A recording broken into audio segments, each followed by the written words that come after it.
You have finally arrived in Han. Heidi has described the situation a little bit to you on the night of the 21st of Io, and you had kind of hidden away in a nearby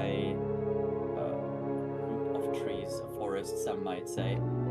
And Heidi had prepared a couple spells, recharged one of them, and had finally completed the spell cast for her teleport that will bring you to your next stop, which supposedly will be at Heidi's workshop, or well, her master's workshop. If there's anything else you'd like to do before the spell takes off, now's your chance. If not, we're gonna pick up right there. I'm raiding the castle. All right. Not really. Oh, okay. Unless. Well, What do I have to roll? roll a stealth check and then an initiative, please. Yeah, I'm not doing it. All right. Proceed. So, I will take that as a no for everybody, right? We'll follow the plan. Okay. In that case, Heidi, I don't know if you wanted to describe your teleport a little bit. I know last time you kind of just described that it would be happening, but I know you have your flavor text for all of your spell casts. Is there anything on your mind? Yeah, since this is like a teleport and doesn't involve a circle exactly, it's more instantaneous. Heidi simply like channels the energy from her own body, and then she inhales and her mouth seems to like fill, you know, as someone like in the way of someone who is about to like blow something out, and she blows a lot of smoke, like a lot of smoke over all of the area. The smoke gradually envelops everyone that is around, and it's a little bit of a fuzzy feeling, you know, it just the smoke like gets around you and you're in one place, and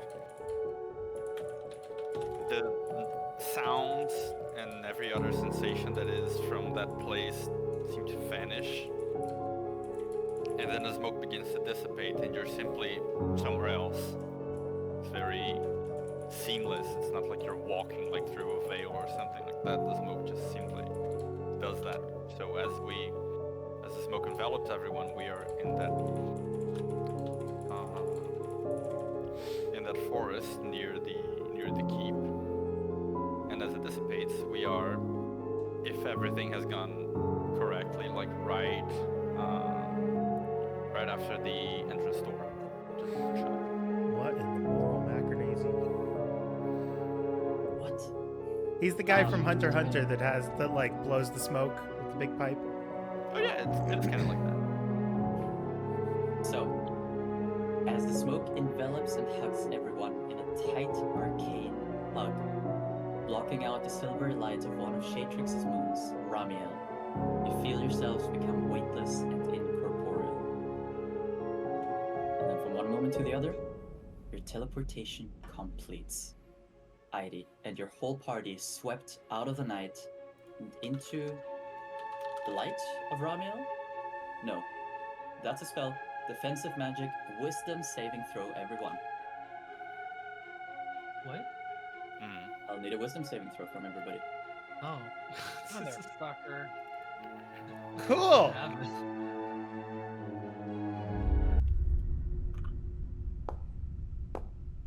Welcome to the session.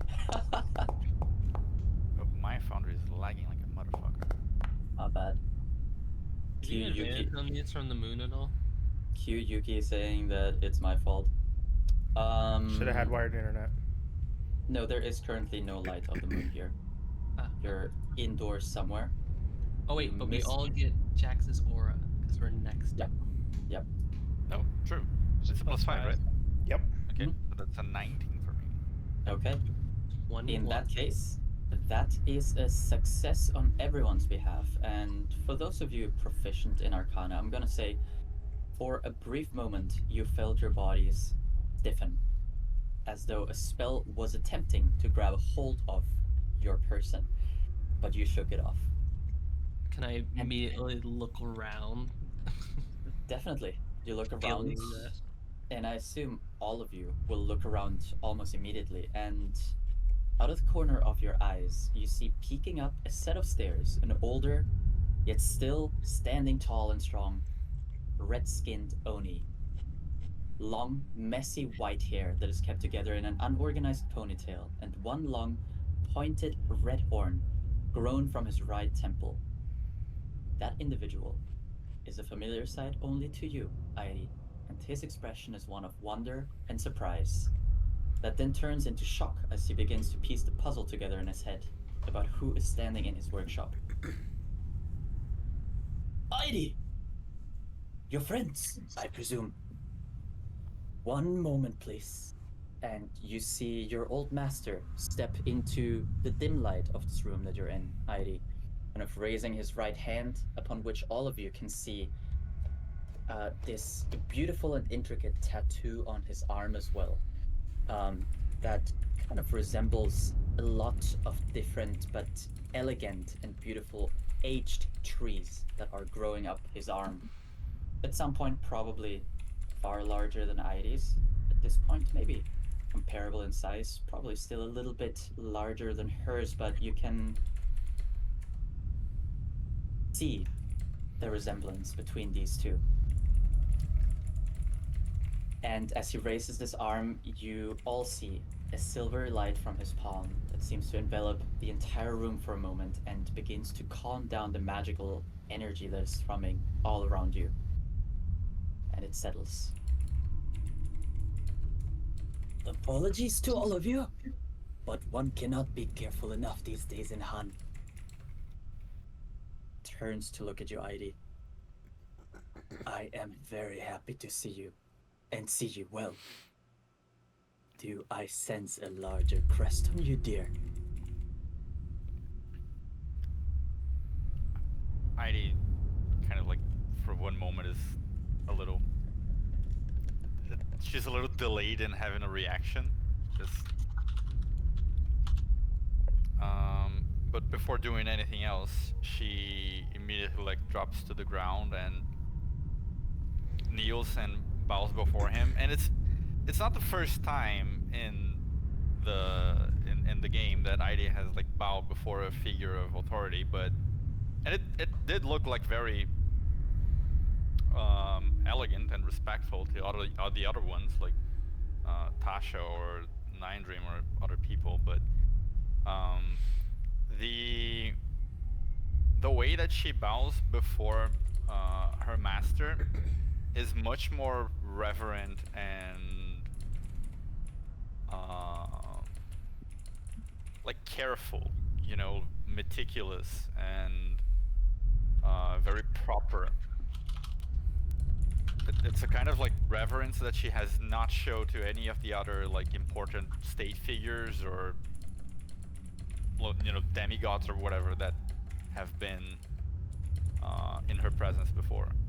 And she still like bowed down, like head sort of like to the floor. Goes,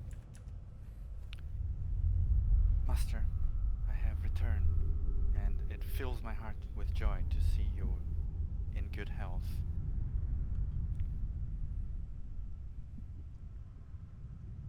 I think You actually just standing there, jaw dropped. I think Arius Master would have noticed, like, as soon as Lou felt that pressure and sort of shook it off, his hand at the same time immediately went for the dagger at his waist, but then seeing things calm down, sort of quickly placed his other hand behind his back to, like, bow graciously. It's like, ready for, oh, we're not fighting. Alright, okay. He simply, Heidi, probably you can't see this here now, but those of you that are perhaps not kneeling or are still just staring at him and taking in the situation that just happened will see this Onijin just smile, looking down fondly at Heidi. And he will also kneel down next to her and place a hand on her shoulder and will say, I've told you don't have to do this. And to the others, and you are her companions, friends, and all of you can sense that there is a hopeful tone in his voice when he says friends. Yeah, I'd like to think so. Working on it. Almost there, I think. Indeed. We've been through a lot back in the place from which we just arrived. Don't tell me anything yet. But do explain to me, why are you here? I said that with the same intonation of, why are you gay? I also remembered it. Oh my god. Why are you here? I told you it is dangerous around here. That is correct, and I apologize for ignoring your wise advice. But the land we were in is stabilizing over time, but there is a very dangerous foe that we would have to face there if we stayed. And I did not wish to leave matters of the clan's succession and of your health unattended to before we engage with such a foe. And so me and my honored companions here have returned for a time to see through to such matters before we engage with that more powerful foe. Such was the deal that I struck with them. And you're still worrying about me, huh? I've told you. I have completed my task with you. I am aware, yes. Obviously, the natural cycle of life has such matters, but still, I did not think it would be proper if Master was to pass away and I was not capable of giving a proper funeral service as would be proper. Oh, so you came to watch me die, huh? I came to make arrangements so that when the time comes, that would be taken care of in the manner that befits one of your station, Master. You know I'm just joking. It is truly a joy to see you again before my last breath has been taken. Please rise. And as you do, I'll describe the room briefly that you're in here now. It's a very simple room, and the building itself also here appears relatively simple, nothing outstanding, but it is very functional. You see scrolls with complicated drawings on them absolutely everywhere. Rows and rows of empty and filled vials and potions. Stacks of ancient books. Lit and unlit candles everywhere. A subtle but constant flow of smoke from somewhere within the interior. And all of it dipped in a somewhat unsettling, but also highly relaxing silence. This is probably where Heidi learned a lot of her craft, and likely where some of the inspiration for her signature spellcasting methods also came from. As Saburo, her master asks all of you to please rise, he too rises once again, standing tall, but also somewhat hunched over. You can all see that age is probably taking its toll on this likely once very proud Onijin. And just judging by Heidi's stories as well and her explanations of how long these people live, you gather that he must be in his later years. And you, other young ones, what are your names? Who are you? How did you meet my dear, dear Heidi? Have Are you been we good to her? Are we like in 5 feet of this individual? You can be if you'd like. Yeah, I would walk up and I would extend my hand out and be like, Jax Leonov at your service. Who's Leon? No, I'm kidding. He No, grabs people you. in this party will say dead. He grabs your hand, Jax, and squeezes it with tremendous force. And for a moment, you see a glint in his eyes as though he's not just greeting you, he's also judging you and your character through that one singular handshake. Would you do me a favor and roll an athletics check? Ooh. Oh, shit. Athletic. Yeah, bitch. He's trying to see if you're bitch build or not. He's a bitch build. Yeah, it's alright. I'm alright. Alright. It's alright. You match the handshake for the most part. At the very least, you're not showing anything on your face in case it does hurt. And there is a little bit of a quirk of his lip for just a brief moment as he seems to accept you as a friend of Aidi's or a companion.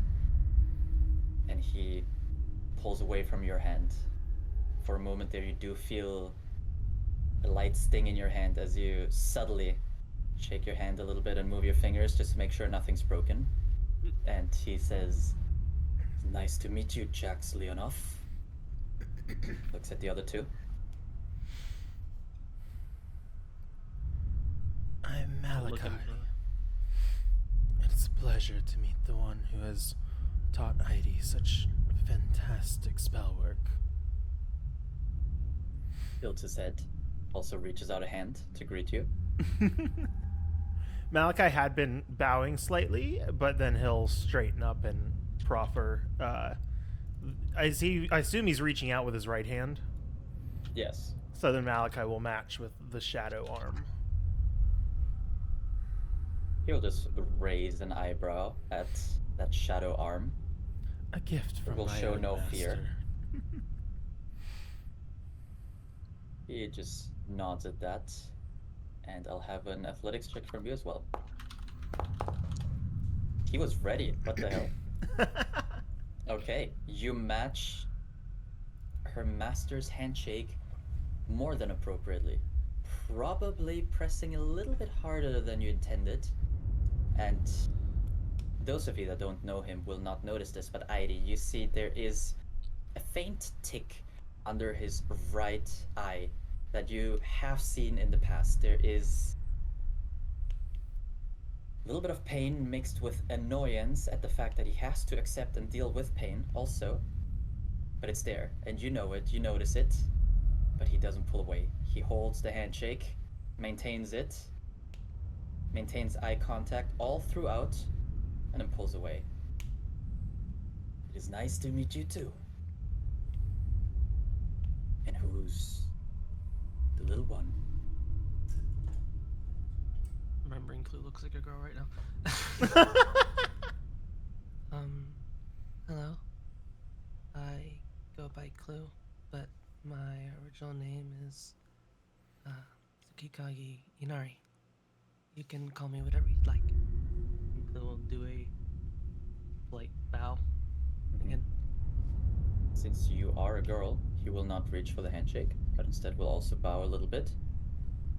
Perhaps a little bit deeper than might be necessary, but considering what Heidi has said here also about the way that Khan works and society, it might make sense. And he says, "It's a pleasure to meet you as well, whatever you'd like." He's funny. That's the one thing I unfortunately couldn't teach Heidi. Jax is belly laughing. Yeah, I mean that's pretty accurate. I think she's funny sometimes.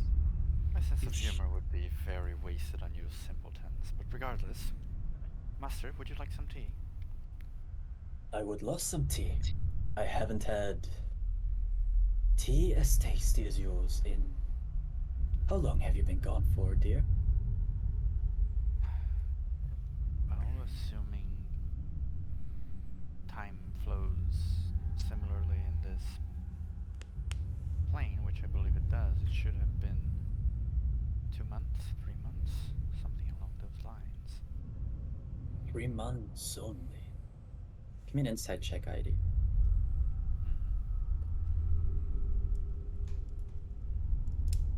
I'll give you advantage.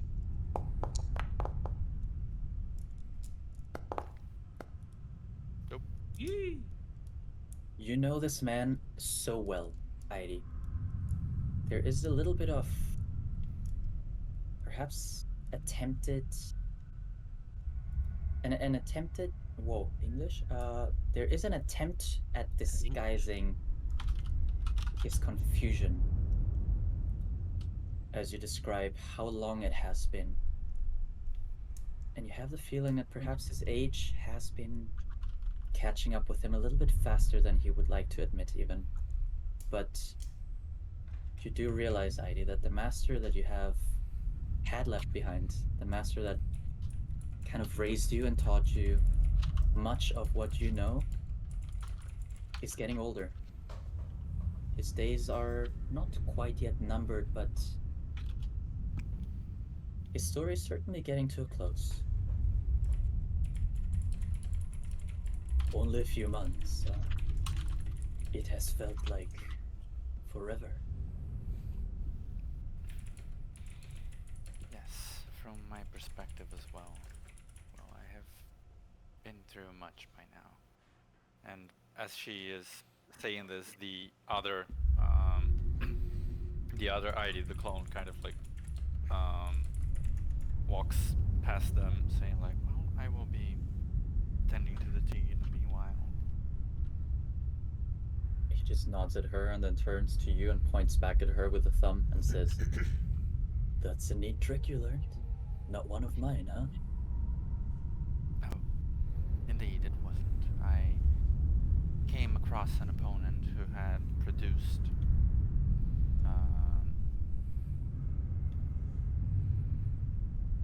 second body as well. I absorbed her spell, tweaked it a little bit, and that is what ended up coming out. It's not as powerful as the clone that my enemy had created, but the upside is that she is simpler to produce and more manageable remotely. So you've brought your own heir with you, huh? It's a temporary status. It wouldn't do for me to just replicate myself after all. Oh, how I wish we could. If only more Onis were like you. Well, that's enough musing. Why don't we have a tea and talk? I'm sure there's much to be said. Unless you're all very tired. Have you traveled far? Technically. On the contrary, Wow. our travel was quite swift, and we are ready to take on whatever's needed. How about you take on some tea then, and we talk a little bit more? Of course, sir. ID? Or well, your duplicate.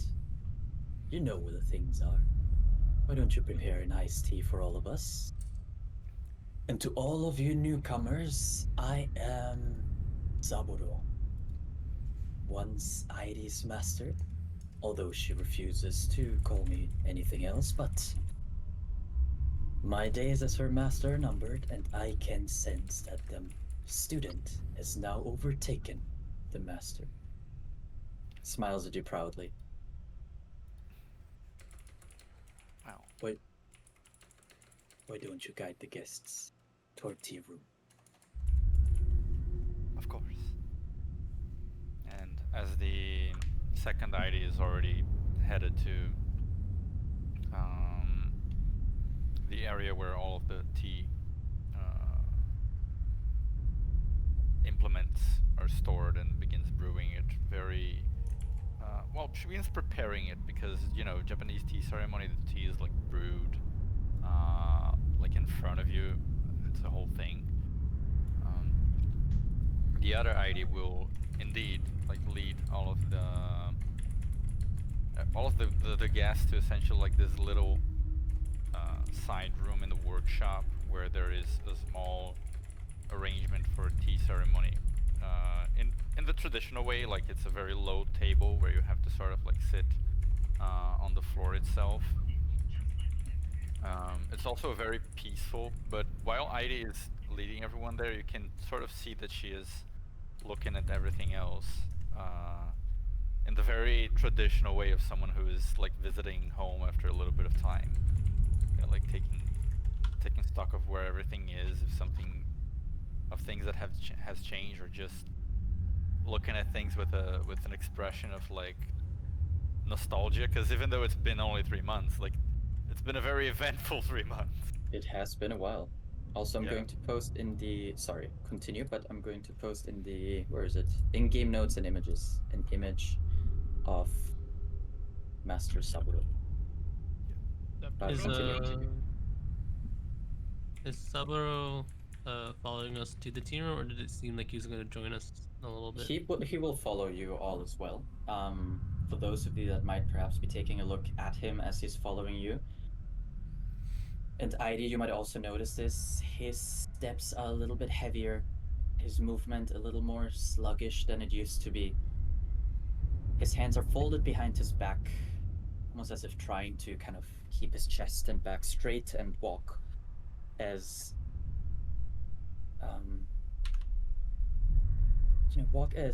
properly as possible without looking like he could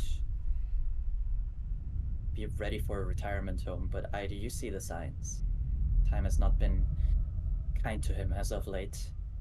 Perhaps stress, maybe simply age, you don't know, but all of you can sense that there is age on this man.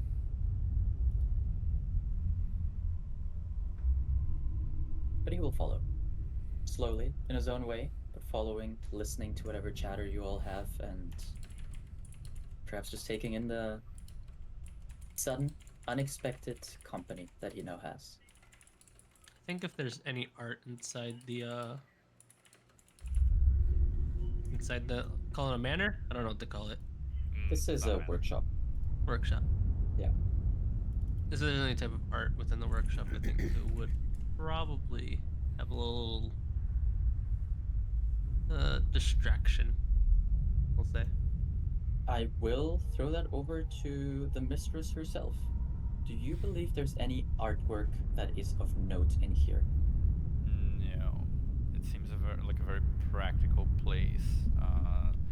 There are a few touches of like comfort and stuff, which does seem like Ida's thing, but there's very minimal in terms of like decorations or things that don't serve a function. Mm-hmm. I think So, actually yeah. then Lou, after kind of looking around, Larry's making tea, will suddenly just say, "Would you like a portrait, Harry?" Portrait? Well, he is your master. Something to commemorate.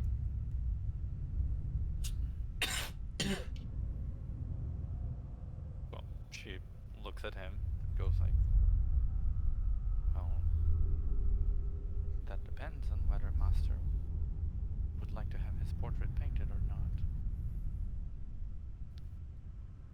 the lone puppy eye. What is the point of a portrait? Huh?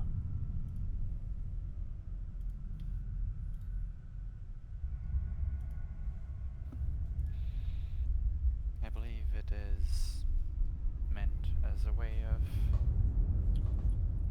registering your visage for when it is no longer yours. A memory. In my case, I like to try to make it capture a feeling. Have I earned such a right?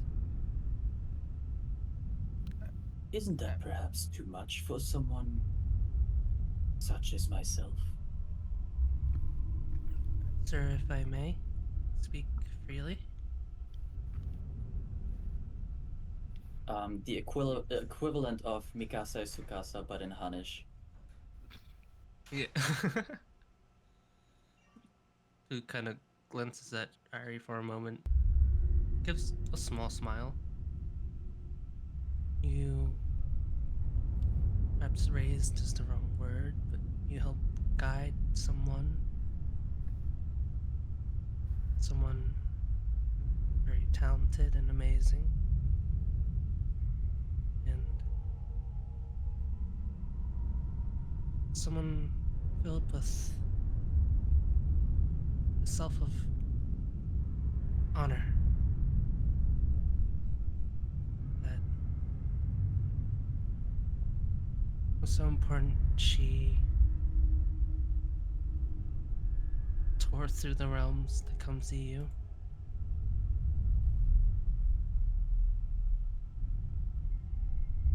You're a part of that, whether you think you deserve it or not. It's not up to me to decide, but I don't mean to sound dismissive in any kind of way, and I appreciate your offer, but as you yourself have said it, I believe this wonderful girl would have done great things with or without me. I, for one, simply feel lucky and blessed that my uneventful life was permitted to cross paths with hers. That is enough joy for me. And to know that she has made friends and companions such as yourselves on her journey, however long or short it has been, shows her potential, not only as my student, but also, and he looks directly at you, Heidi, as the head of this house.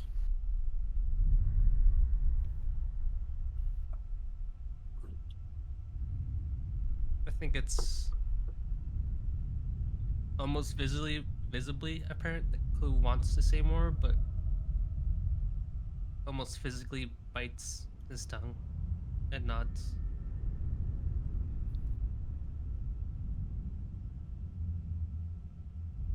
If that's what you desire. Nods slightly. And I think at that point you all would have gotten to the very simple but functional tea room here, if you can even call it that. There is a round table. I don't know what they're called in Japan, but you know, the ones that have like a cloth over them and that you can sit under, with the knees kind of tucked under and under the table situation. Heidi's clone is probably already brewing up a storm somewhere nearby and is slowly going to begin bringing some cups over filled with tea and whatever else Heidi's clone might deem important for this moment here, for this little reunion. Saburo is going to take his usual spot, which is um, closer to the door through which you have entered into this room, presumably, because it's simply the closest one, and it's easier for him to just get in and out of this room, if he so wants to. And you all can take your spot at the table with him. It is getting late. Perhaps there's a little bit of exhaustion in some of you, but it might also simply be overshadowed by the excitement of meeting someone new. Perhaps Aidi's excitement also of seeing her master once again. Or simply also wanting to share your story with someone who seems so friendly and good-willed. There's just a few moments of silence as Saburo grabs his tea, wraps both hands around the cup, feeling the warmth sinking into his skin, and inhales the familiar scent of Aidi's tea. And you see him smile, eyes closed, taking in perhaps the memories of the past, maybe also just enjoying whatever last moments he might have. Then he opens his eyes. Well, young ones, tell me more about your journey if you'd like. What has been happening? What has been going on? Oh, we beat up a few people. Did you now, Jax Leonov? Yeah, one of them's like a god of some sort. Not You a beat god. You beat up a god. We don't call them that here. I was going to say, for you to do that, you would have had to find a way first to freedom from the mirror. No one ever has. It What would be gods quite- could you possibly have beat up? He kind of looks at Ari like, you want to tell him? We have with. I believe it would be better if I started from the beginning without jumping ahead of the story too much, lest certain developments be difficult to comprehend or to picture. Well, to start with, right after I was teleported out of here, I landed on a hill overlooking the city and the south of a continent called Pernod. And from there, Airi is going to continue recounting the things that she has experienced. Obviously not in too much detail, because she doesn't want to be here for like 3 days. Yeah. But she will recount the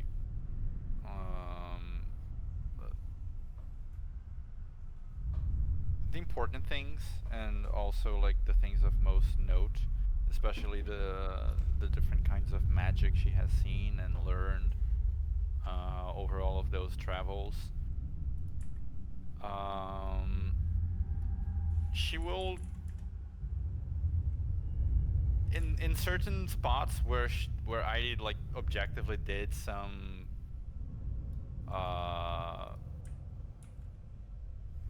like pretty big feats of magic, like when she dispelled the thing over Primavera and turned everyone back to normal from the gold. Mm-hmm. She will explain how she did it, but she's not going to like gloat about it or tell it in a like obviously bragging manner. Mhm. Just be like, oh, and then I did this, and that, and it worked. And obviously, once we get to the parts that involve the Exalted, she will refer to them as the Tainted Ones, as people do in Han.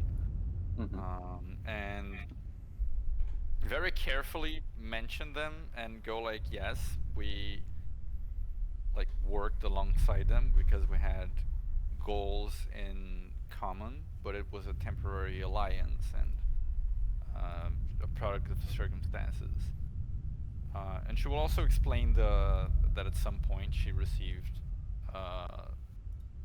some sort of blessing from one of our like proper gods, and she was still a little it was still a little unclear to her as to why that happened or how. But regardless, it has been of great amount of help to her. But yes, she's going to go into all of some of the details of the Heidi recounts is probably news to the party itself, because Heidi often does things in a secretive manner, especially when when there's like downtime and she just fucks off on her own, and she doesn't like really hide those things from her master. She just explains like, oh, and then I set up a business. There was like this, and that. So it probably takes a long time, but she eventually recounts everything that had transpired leading up to us coming here. Of note, there is never any judgment in his expression as you recount these things. Not when you bring up the Tainted, not when you bring up working alongside them, not when you talk about how you saved that entire city from the Golden Curse, and what potentially could sound like bragging to anyone your master understands as simply a retelling of your achievements. And there is, once again, pride on his face as he takes in how much you've grown, how capable you've become.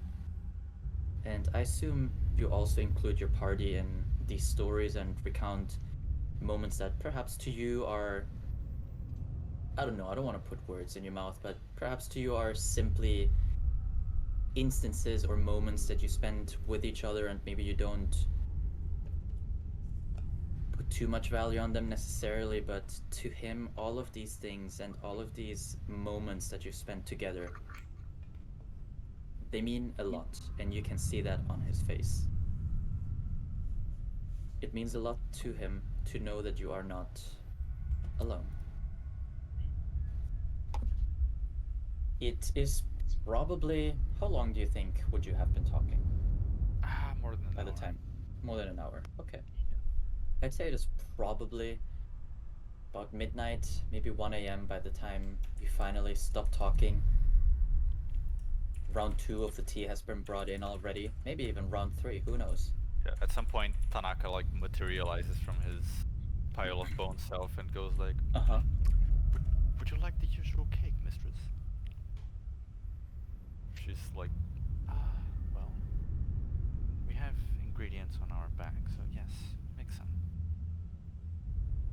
He points a thumb at Tanaka. A bone butler. With 4 arms, no less.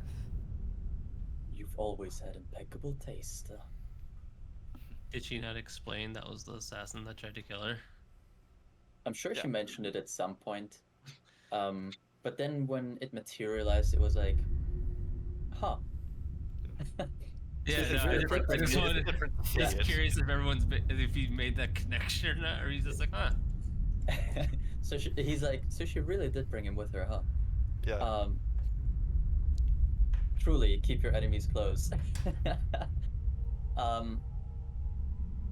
But by the time your story is finished, you're on round 3 of the tea. Some cake has been brought in, perhaps for everybody at this point.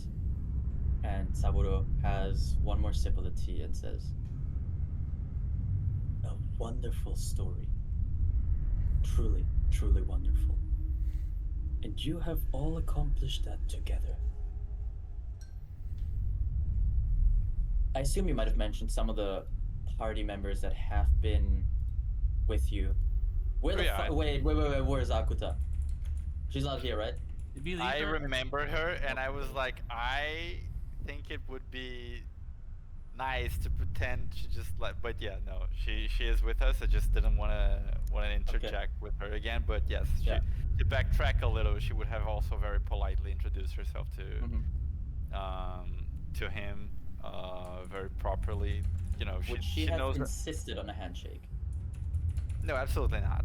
Okay. She would have just bowed to him like very respectfully, also like Heidi, just a little Okay. rougher. Her He's an bow, elder. etc. He doesn't have beef with elders and dudes. Yeah. I so she just thought perhaps if she sees the strain on the other boys' faces when he shakes their hand, she would have been like, Nah, Yeah. nah. Meanwhile, Clue definitely played up. I'm a girl right now. I'm Yeah. not. I'm gonna do dick what am I gonna do? Some competition. So no, she's No kind of problem, like Bill. just happily sipping tea beside Heidi. And what exactly then brings you back here? I know you have mentioned wanting to take care of certain things, but why now? Because we, having rebuked the circus's attacks, we have managed to drive off Pandora's forces for a time. We're also giving the dwarves some time to reunite with Invierno and for everyone to mount a sort of coalition army. Because of that, I figure we may have a little bit of a breather. But as soon as we're back into the fire, it's probably going to be a long string of conflicts leading up to us attacking the capital in an attempt to either kill or seal Pandora again. If that happens, I cannot guarantee we will be successful, or even if we are, that I will be, well, making it back home safely. So, I figured it would be as good a time as any for me to come back here and solve unfinished business.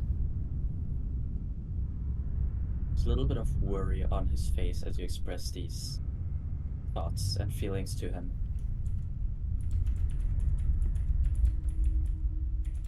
Do you all really think that could be your final mission as a group?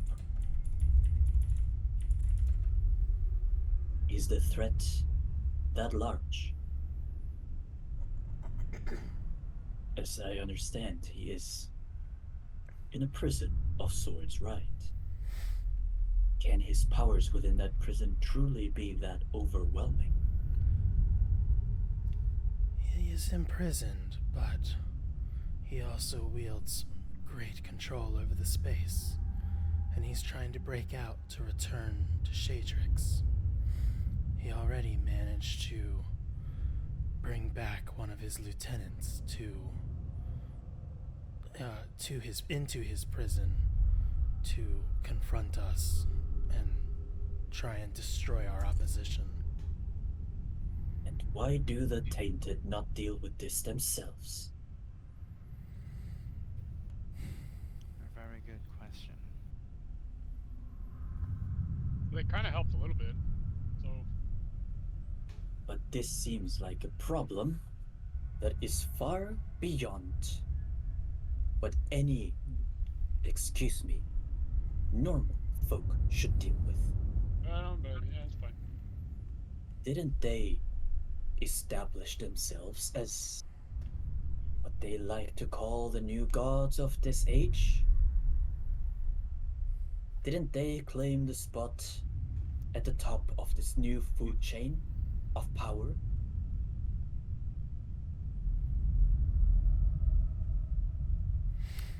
Heidi's kind of like Listen, just I'm with sipping you. her tea and then giving the rest of the party a sort of look that says, you know what, I agree with him, and I have been saying that for a while now, so I'm just gonna let you guys tackle that. These are all valid points, No, I'm with you. and I'm not from this land, so I know little of their practice.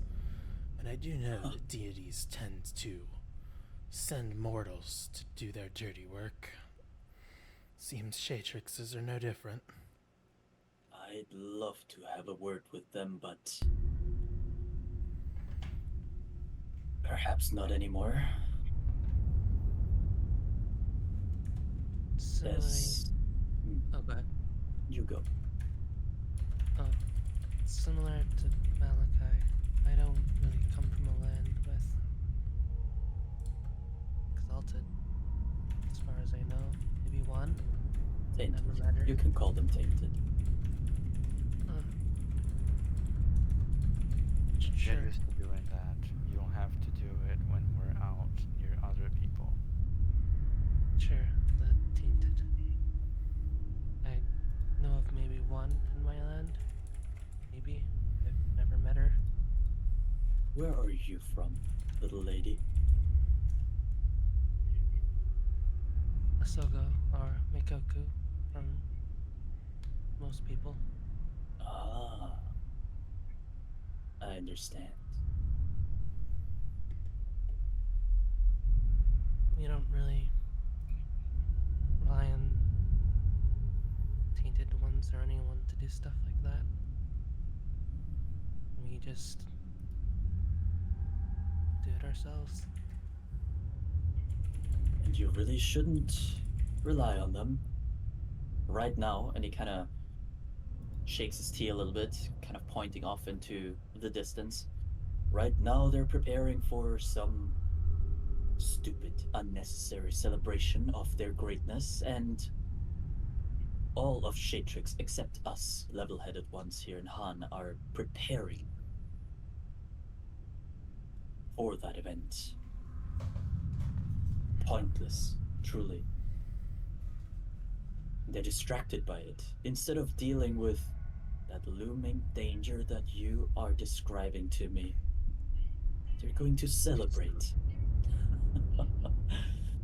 The story truly never changes. But let's say you truly are responsible now for this task. Is a head-on fight your only option? Is that the path that will lead to victory for you?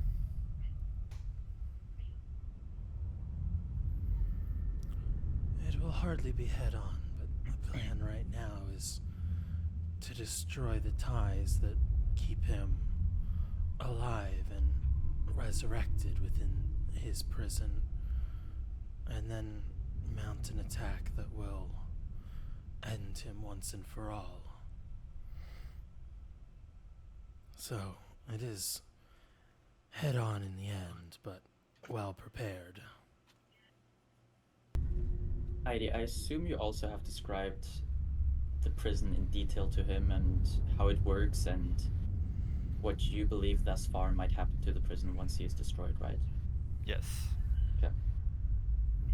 I would have also in the since I am being like completely open, including about all of Ida's like side projects, etc. Mentioned that I had been trying to devise some theoretical way to transport the people of Pernoa into sort of like the real world in some way. Mm-hmm. Perhaps by constructing spare bodies for them and transferring their souls here or something like that. Okay. And let's say you are successful. Let's say you do defeat Pandora.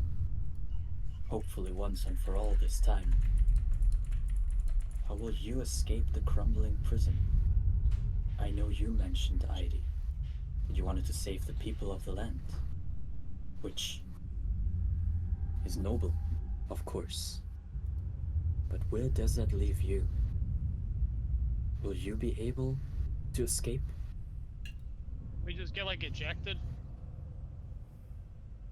Where That to? is a possibility. We could get ejected into our home plane. That should be the natural progression of things. But even if we aren't, I have the means to transport between planes now, so I could arrange for us to escape back home. Of course, it will be difficult to do so right after defeating Pandora, and I will have to devise some sort of means of remotely activating our escape pod, so to speak. But now that I have already breached through the veil between worlds once, it will be easier to do so a second time. And a third. Did you say pierce the veil? That is so good. That's what I called session 1, piercing the veil. Yep. Good name. And the credits roll. See you guys next week. No, today's session is called Clash of Clans, wasn't it? Yes, yes, it is. We've yet to say that. Someone say it. No. Just give me a second. I'll get there. He Jax sips is his sitting tea. there on his iPhone playing a video game. It involves warthogs jumping over walls. Warthogs. He sips his tea once again as you finish that explanation. I suppose I don't know enough about how this works, but Heidi, whatever happens, please make sure you prioritize your own safety and the one of your companions over that of, how do I put this gently, potentially real life. Over the I synthetic quite ones created within that prison. They might be real, they might not be, from what I've gathered. You are the ones who are alive, truly. And I'm not wanting to suggest that the lives of those that were placed in that prison alongside Pandora is not also valuable and deserves an opportunity at a real and true fulfilling life, but do not forsake your own in the process.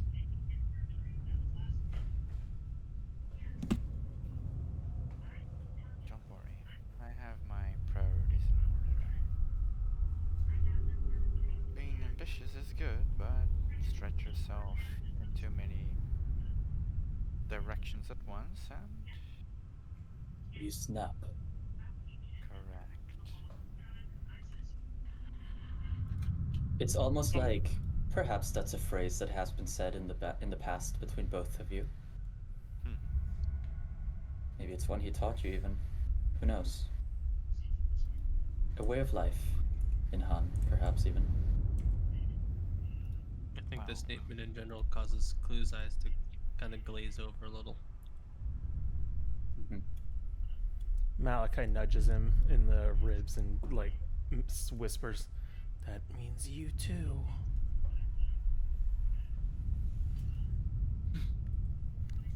But since we have broached the topic of the prison and Renault, I have been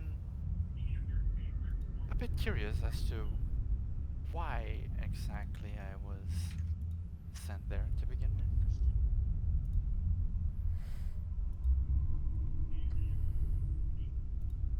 There is a pause, as though he's trying to find the right words or the correct way to deliver this.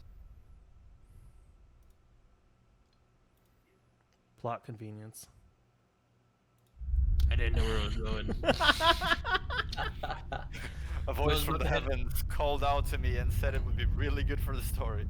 Bro's about to hit you with the Kanye shrug, just like, I was just trying to get you away, for real.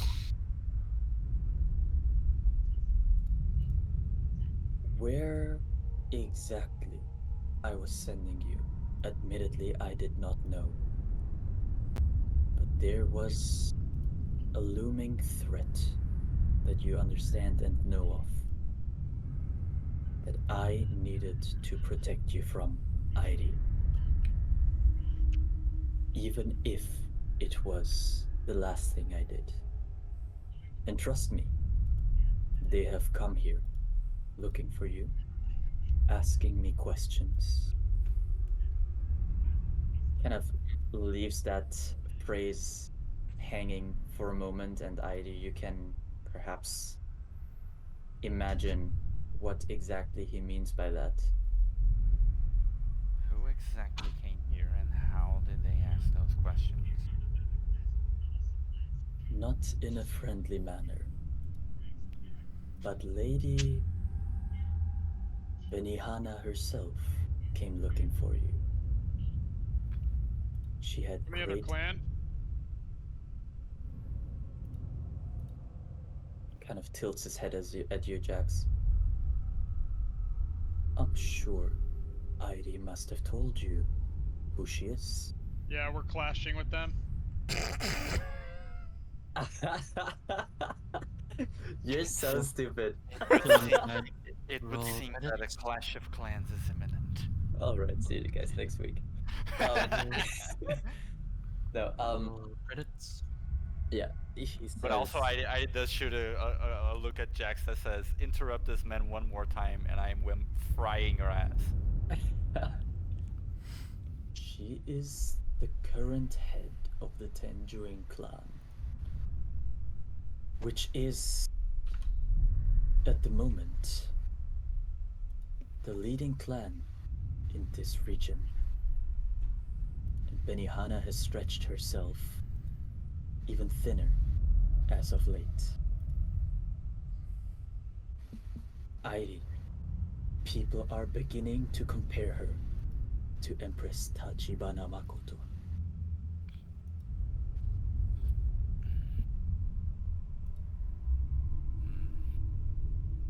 Did we get a reference? Frame a reference? Yeah, what does that mean?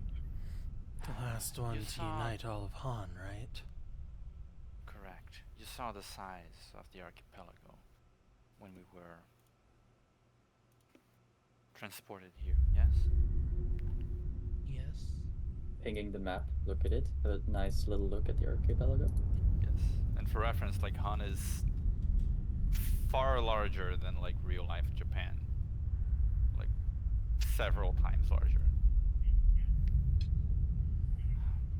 Well, Han has never been united under the same banner due to just how large it is and how the nature of our society is, amongst other things. Except for a brief period of time in which one relatively small clan took over the entire archipelago over the course of a single generation. The one who did that was Empress Tachibana. She is what you might call a national hero. She unified the whole land and brought a kind of peace that we hadn't really known. Of course, this was many, many, many generations back, centuries even.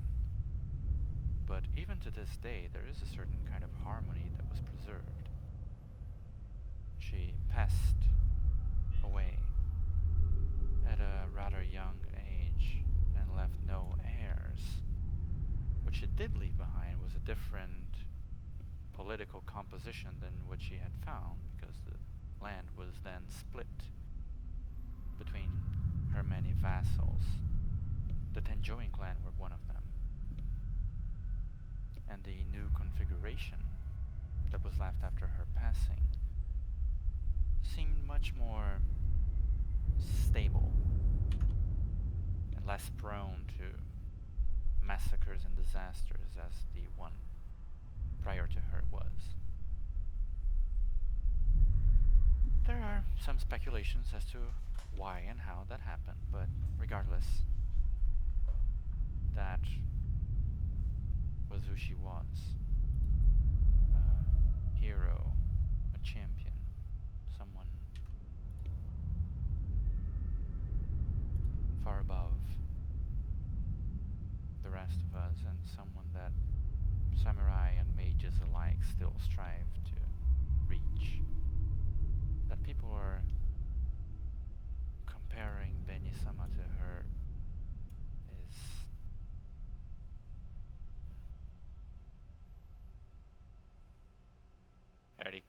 clearly like trails off and avoids finishing the sentence. Do we know what her goals are?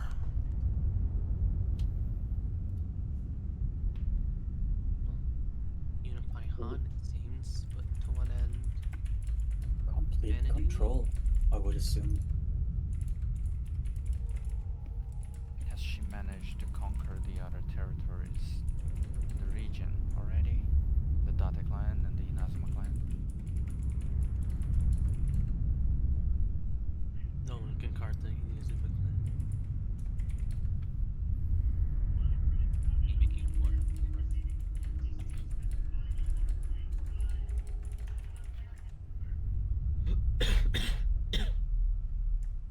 Sorry, I Check was the notes or responding something. to. I was responding to Malachi. I'm not sure though if there was a question to me, for me, at Technically, the end there. Was there? Sorry, repeat it one more time. that was Ari's question. Have they taken over the Date clan and Inazuma clan? Oh, Yeah. sorry.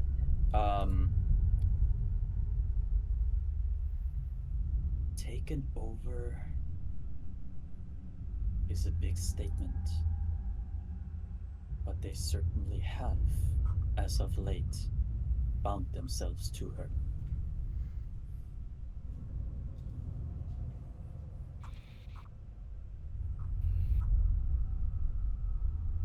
In what manner was this done? Would you know that, Master? I wish I could tell you the details of it, but they say there were big discussions that happened that lasted for days. And Benihana's, how are the people calling it? Forceful grace was enough to convince even those two clans of her ideas for the future, ideals even. That is. She must hold some sort of key, and he says that with an intonation that you understand, ID. That is convincing others that she is worthy of such a position. I love the screaming in the background. There is Yep. fighting outside of the workshop right now, by the way. You guys don't care. Sabur is also not reacting to it, but you feel like people are really fighting out there. People, I come from Baltimore. People are always angry, man. Lots of sirens. Yeah. Lots of calls that didn't get answered. I think Malachi kind of shoots a look over at Heidi, saying, like, that kind of implies, like, does that mean what I think it means? Well, it could mean many things. There are many mysteries in Han. And she stops for a second. I can see what they see in her, regardless of any special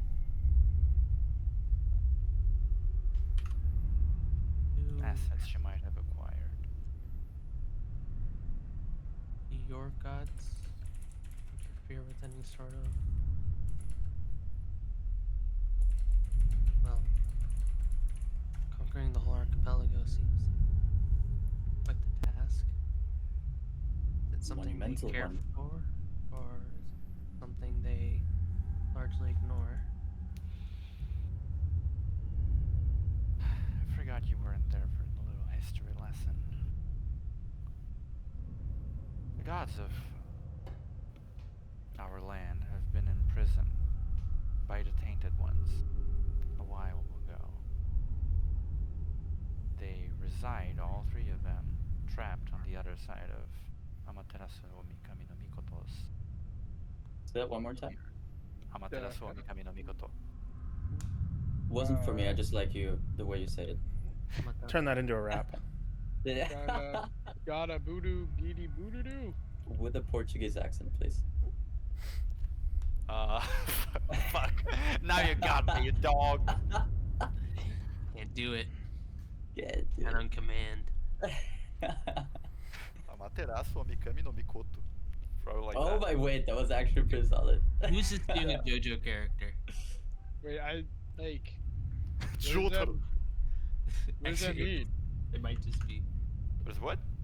Jax, Jax is all like. of their gods are trapped in an ancient artifact, and were put there by the Tainted Ones. Correct. That's not nice. Indeed, that is not nice.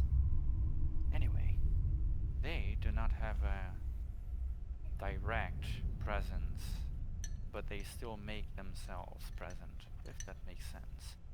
Their power still emanates through the land, they still bless us and still guide us at times, and Heidi sort of like a breeze kind of like blows magically through her hair and reveals like the crescent moon on her forehead. They still very much watch over us, but they don't interfere directly. And even if they did, well, Han has been unified once, and Han has seen plenty of war, bloody war, between the samurai and the mages and everything else.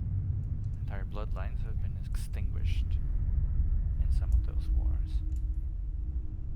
They are wise and magnanimous, but they also know that violence is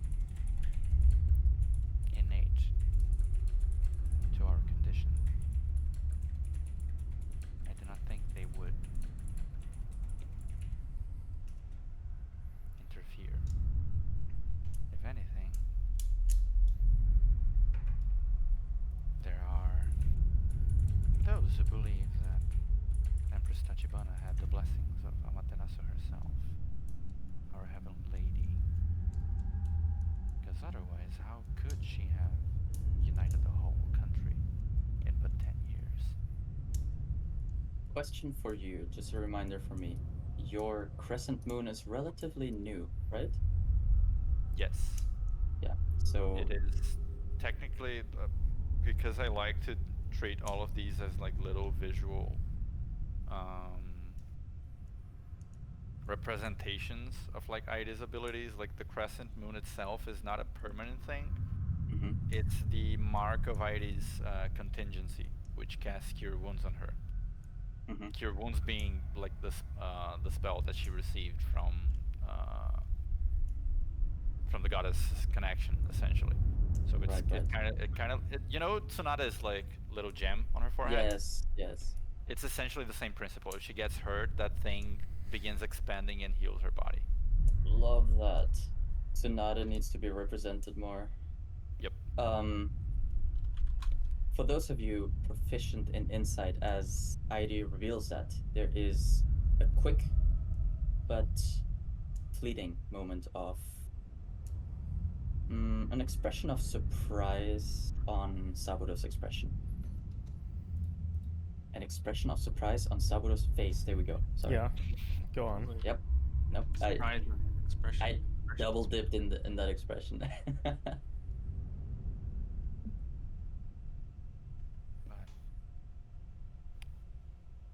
to be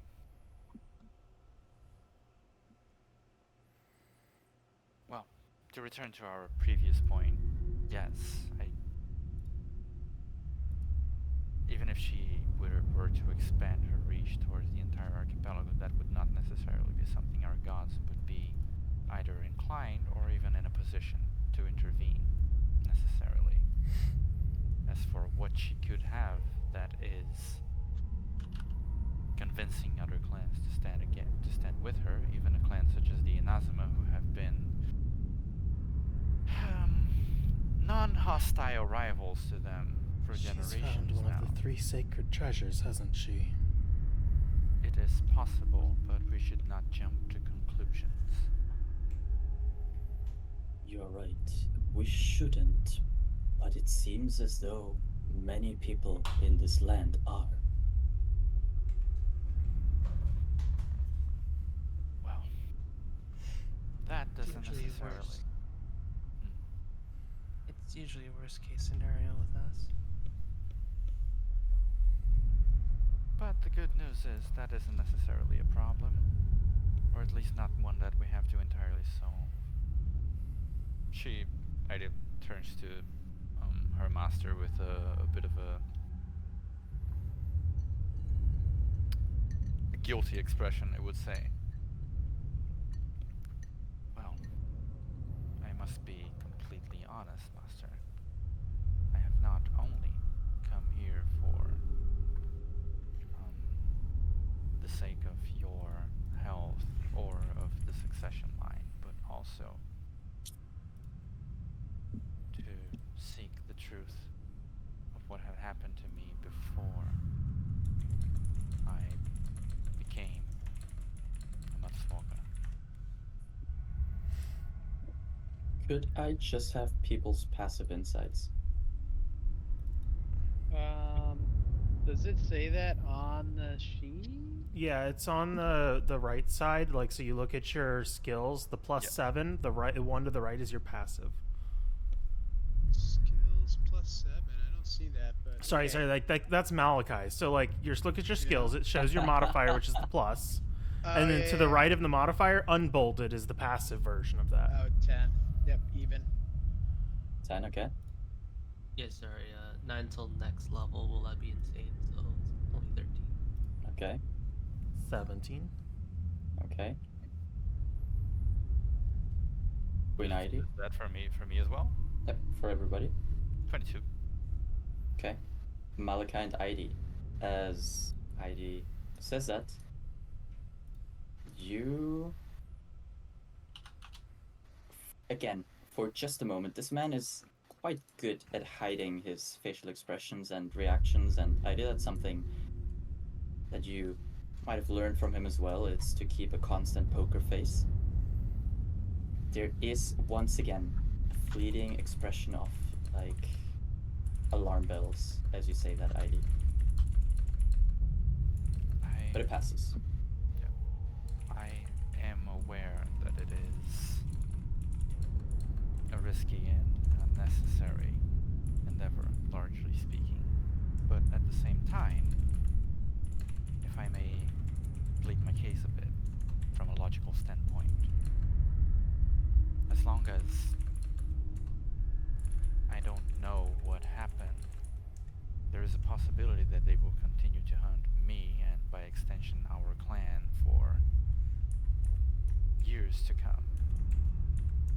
It would be bad enough if that alone would be bad enough if the Tenjoin clan had the amount of influence it had when I left, but if they are growing even more, then it is entirely possible that in a few years' time, even the Central Island, which Daka has not given a name to yet, but also What's that Central Island called? it's called Fuck You. That's what it's called. It's written like this.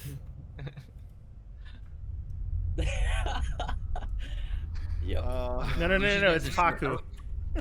Canonized. No, not fuck you. But anyway,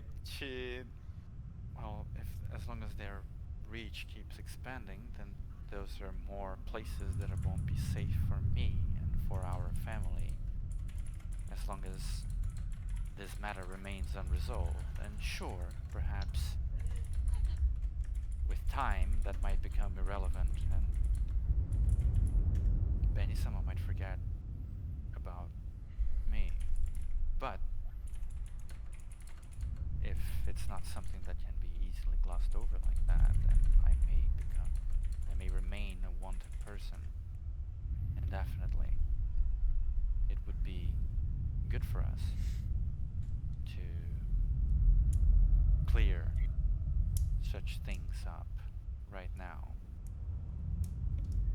and ensure that our clan can live peacefully as it has for so many generations, no matter what shape the country takes. And to come back to my initial argument, we don't necessarily need to stop the Tenjoin clan's expansion permanently, or to destroy them, or anything quite that violent. All we need to do is find out what happened and expose it to people of relevance with enough political influence. Obviously not a simple task, but To that end, Saburo-sama, while Aidi's been gone, have you learned anything about the real reason the Tenjuin clan is after her?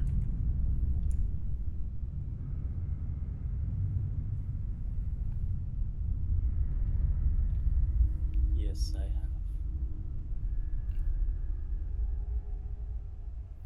is that so?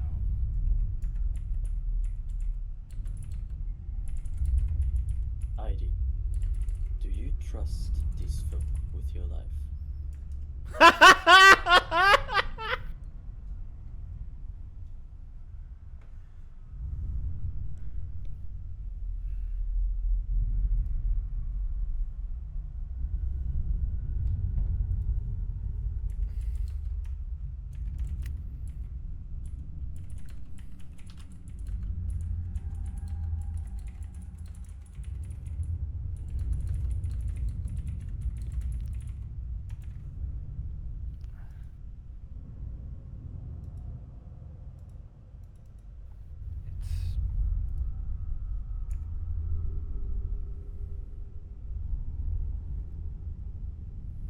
Seems like it's my only option.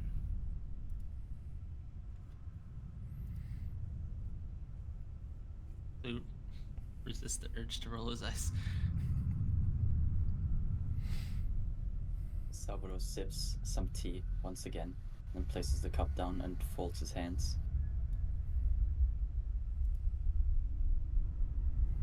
The reason you had to leave was in part my fear.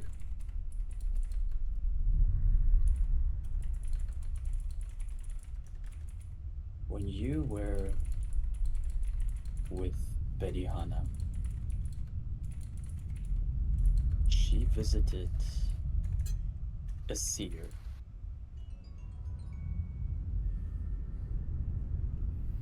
So I was told. To confirm her righteous position at the top of Han. But that seer did not speak her name. Instead, it spoke yours.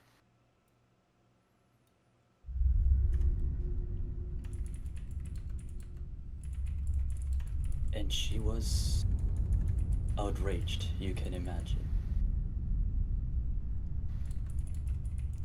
She sought me out immediately, believing that I knew that. Believing that I had fostered purposely one that could challenge her.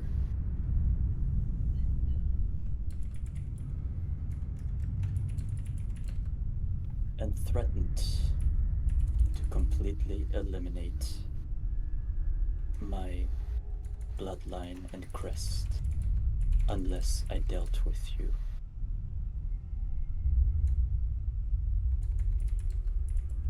She said I brought the problem to her doorstep with my negligence.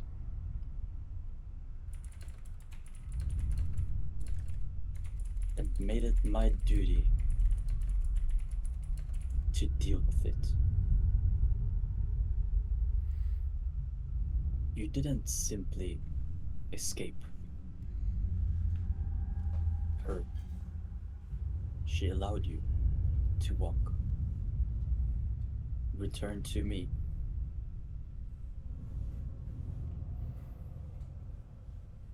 of course, as you can imagine, she wanted to inflict either one ultimate pain on me. Lose our crest, or lose you.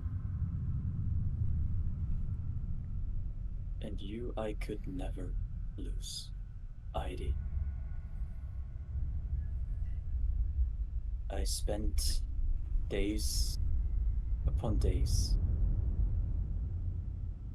looking at old scrolls, old texts and books, and found one that described an alternate plane where I believed you could be safe. And I sent you there, not knowing what exactly I was sending you into. I couldn't kill you ever, nor did I want to. I simply wanted you to be free. I hoped you would never return here.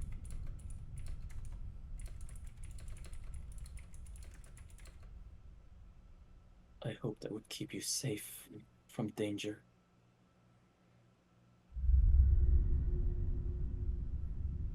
And yet I see how foolish I was now not to trust in your capabilities. Not to trust the word of that seer. Not to trust in the will of our deities. I was blinded by fear and love for you, Heidi. And I betrayed you. When it was the last thing I should ever have done.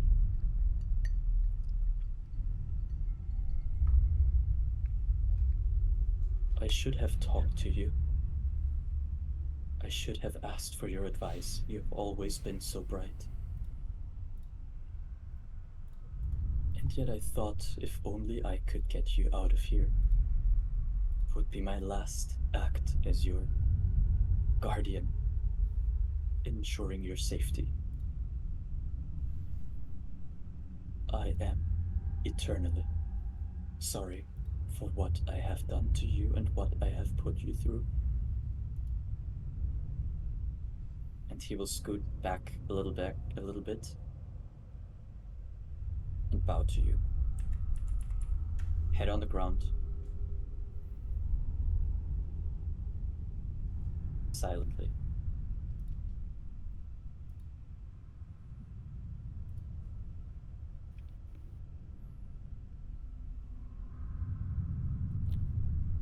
Raise your hand, Master. You do not need to apologize.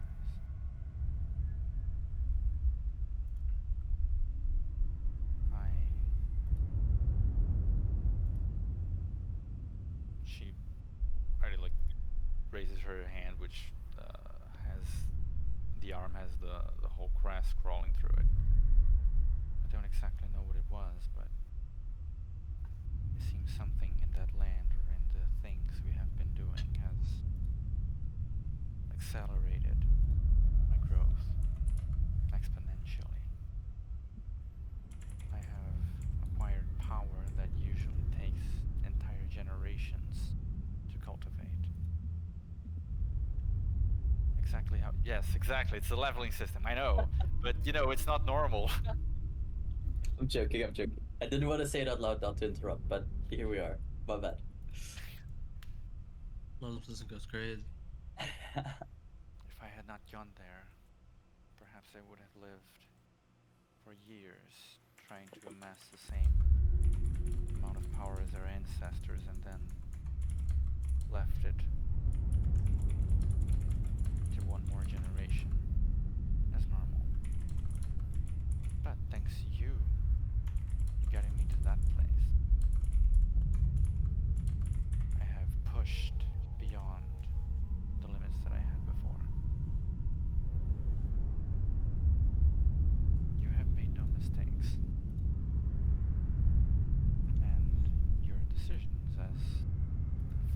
plan had were justified. But all of this is very confusing. So how did you learn of this? Benihana herself came to me. And she visited the seer after I had already been taken in by you. Is that correct? She visited the seer once. You had already been at her side. Not knowing that you might be the one that could ever rival her. How did Expecting the answer to be nothing but her own name. But it seems you too have been chosen. how did you know of Heidi at that time then? Wasn't that before she became your student? No.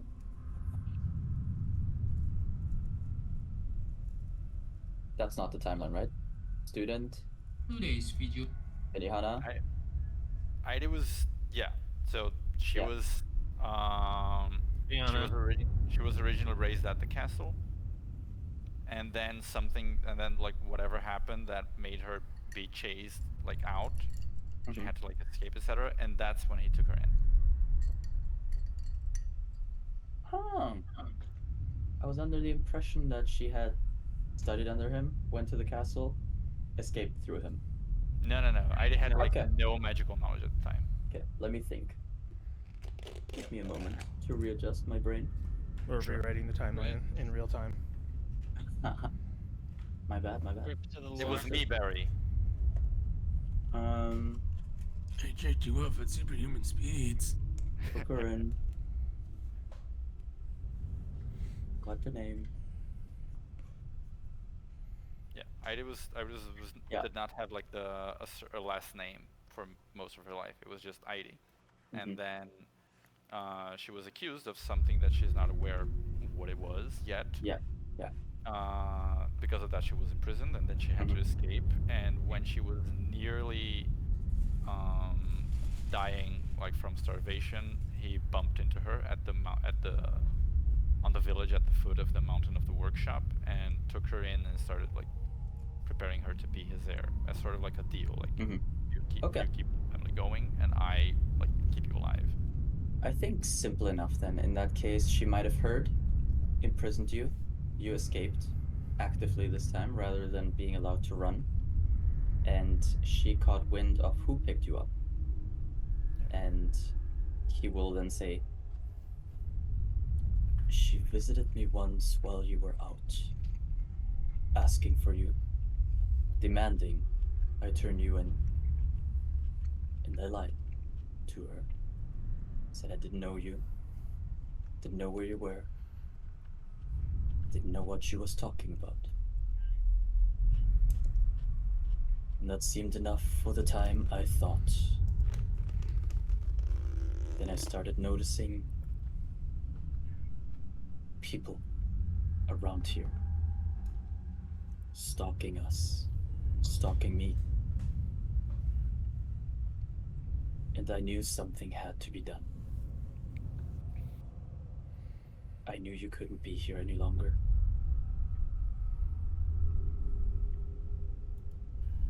Never could I have guessed that I was going to send you into an even worse situation. Although it does seem as though some of these things are, or were, positive. You grew far more than I could ever have taught you in my lifetime. Some kinds of metal need very hot fires to be tempered. This does at least answer one question. It was likely Benihana who sent the contract to the Crimson Church. I am entirely sure it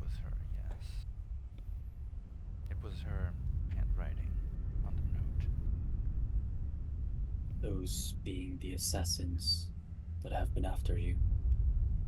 Correct. How have you managed to stay out of their sight for this long? Well, a certain amount of time ago, I developed the ability to remain hidden from those who would try to perceive me magically, or sense my emotions or anything else about my nature.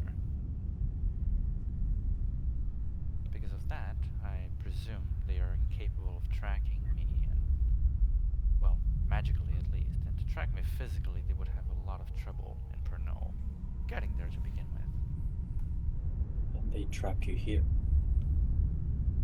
They can indeed track me here, but now I have people who are very good at counter-tracking them back.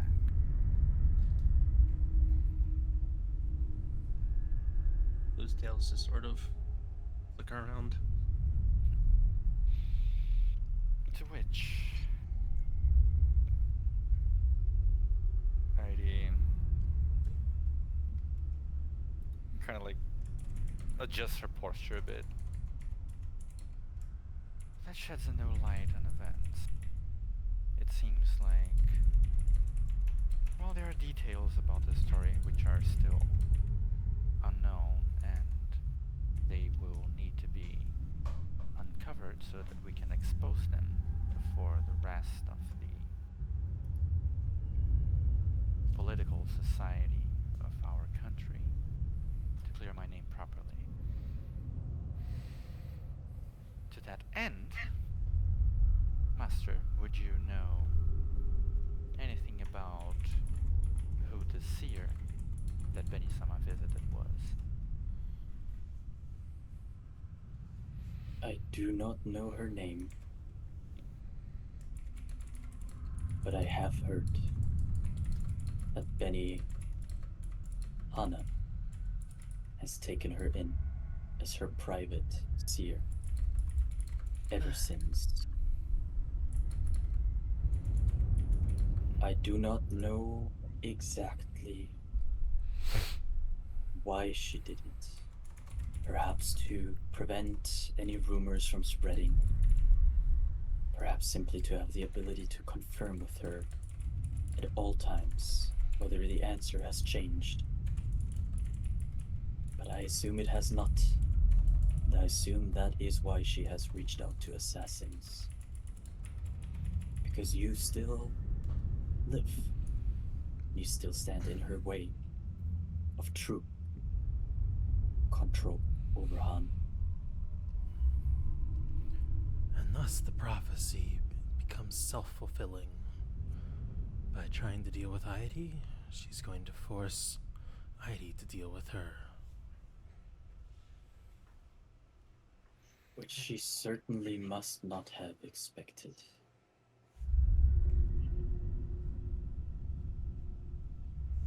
Hey, prophecies.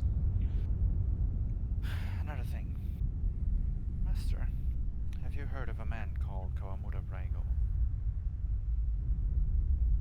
Oh shit. Do you mean that drunkard that travels from town to town and wrecks everything in his path once he's had a couple too many? Heidi kind of like loses a bit of her wind, hearing that. Well, that means you have heard of it. It's a descriptor. Why do you know of him? Because one of the tainted ones that we worked alongside with advised me to seek out this man. The tainted suggested you cooperate with this drunk. I am aware of how it sounds, yes, but I am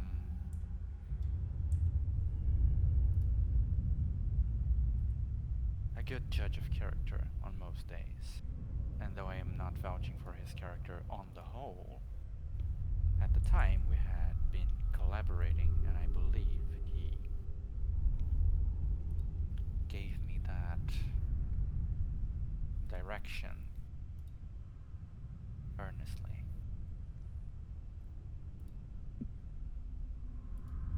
I don't know this man personally, and I've admittedly only heard bits and pieces about him, mostly about how the bars he frequents need to be closed for a while once he does renovations, they say.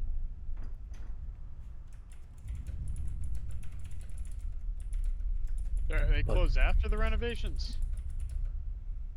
They close once he's done drinking for renovations. Oh, okay, I get it. Right now, moment. Something about how once he's had his fill, suddenly he has a need to prove that he is indeed the strongest.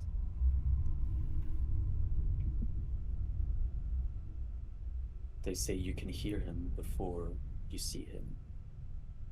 5 copper Thunder crescents follows bets him. he's a tainted one. I wouldn't go that far. He's simply an Oni who drinks too much. Hardly the first, certainly not the last. Why can't strong people ever be normal? Look at yourselves. Ask the question again. Yeah, no, I'm self-aware. It's your Nothing you trauma know. that makes you strong. And he just kind of pats Clue on the head. Doesn't look particularly happy about it. He says that like with full irony, like. Clue's face is giving like, ooh, thanks. Like, Do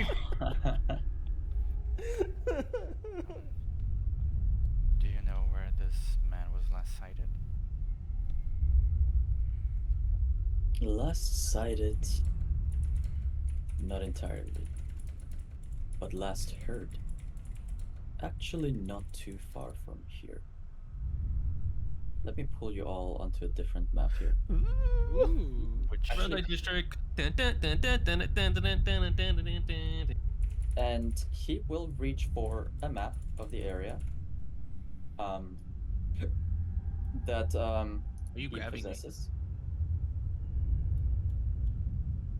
Oh shit!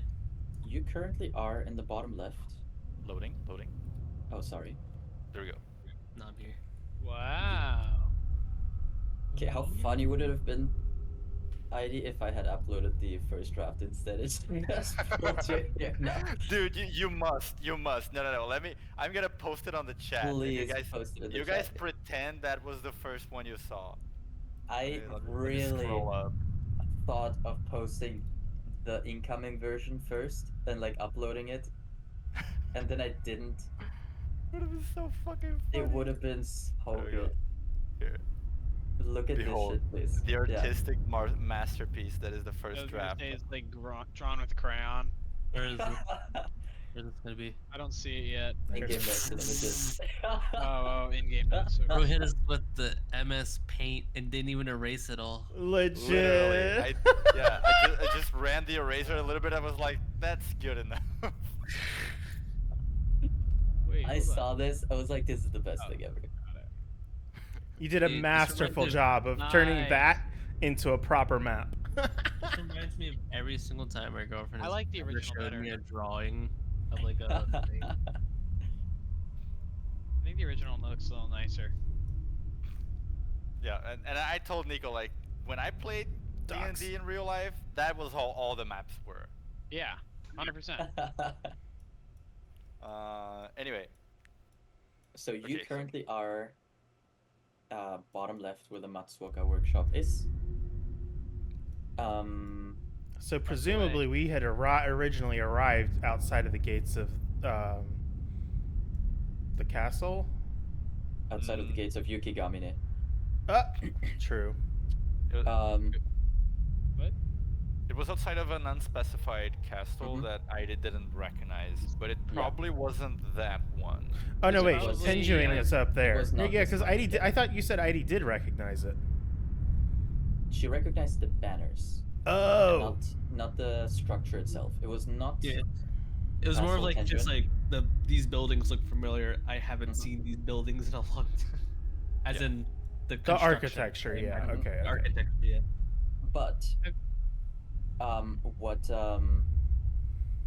Saburo would say is where he was last heard, supposedly, was near the Raikage Woods, traveling to Date.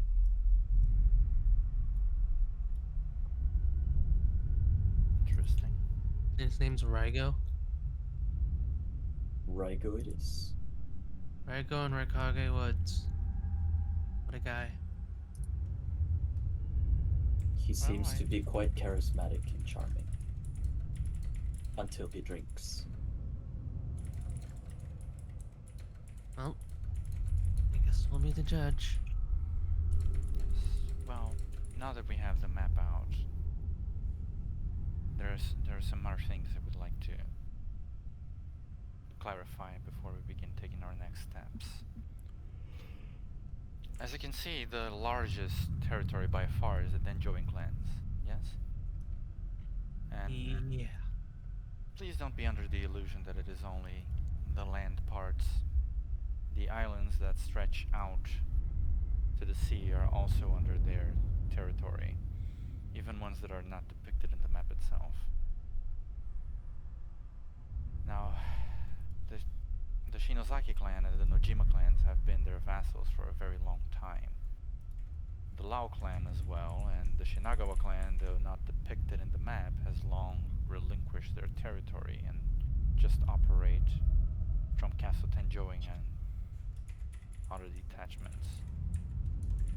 The Koyama clan was a recent addition of sorts. I have never met with their clan's head exactly, but she is a bit of a prodigy as well. Now, the three clans that had been traditionally independent from the Tenjoing in Ibaraki, and that is the name of this region, in case I forgot to mention, were the Kamagawa clan, the Date clan, and the Inazuma clans. The Date clan is not a mage clan, they are a samurai clan. They are not as tied to blood relations as mage clans usually are. And the leader of their clan was a bit of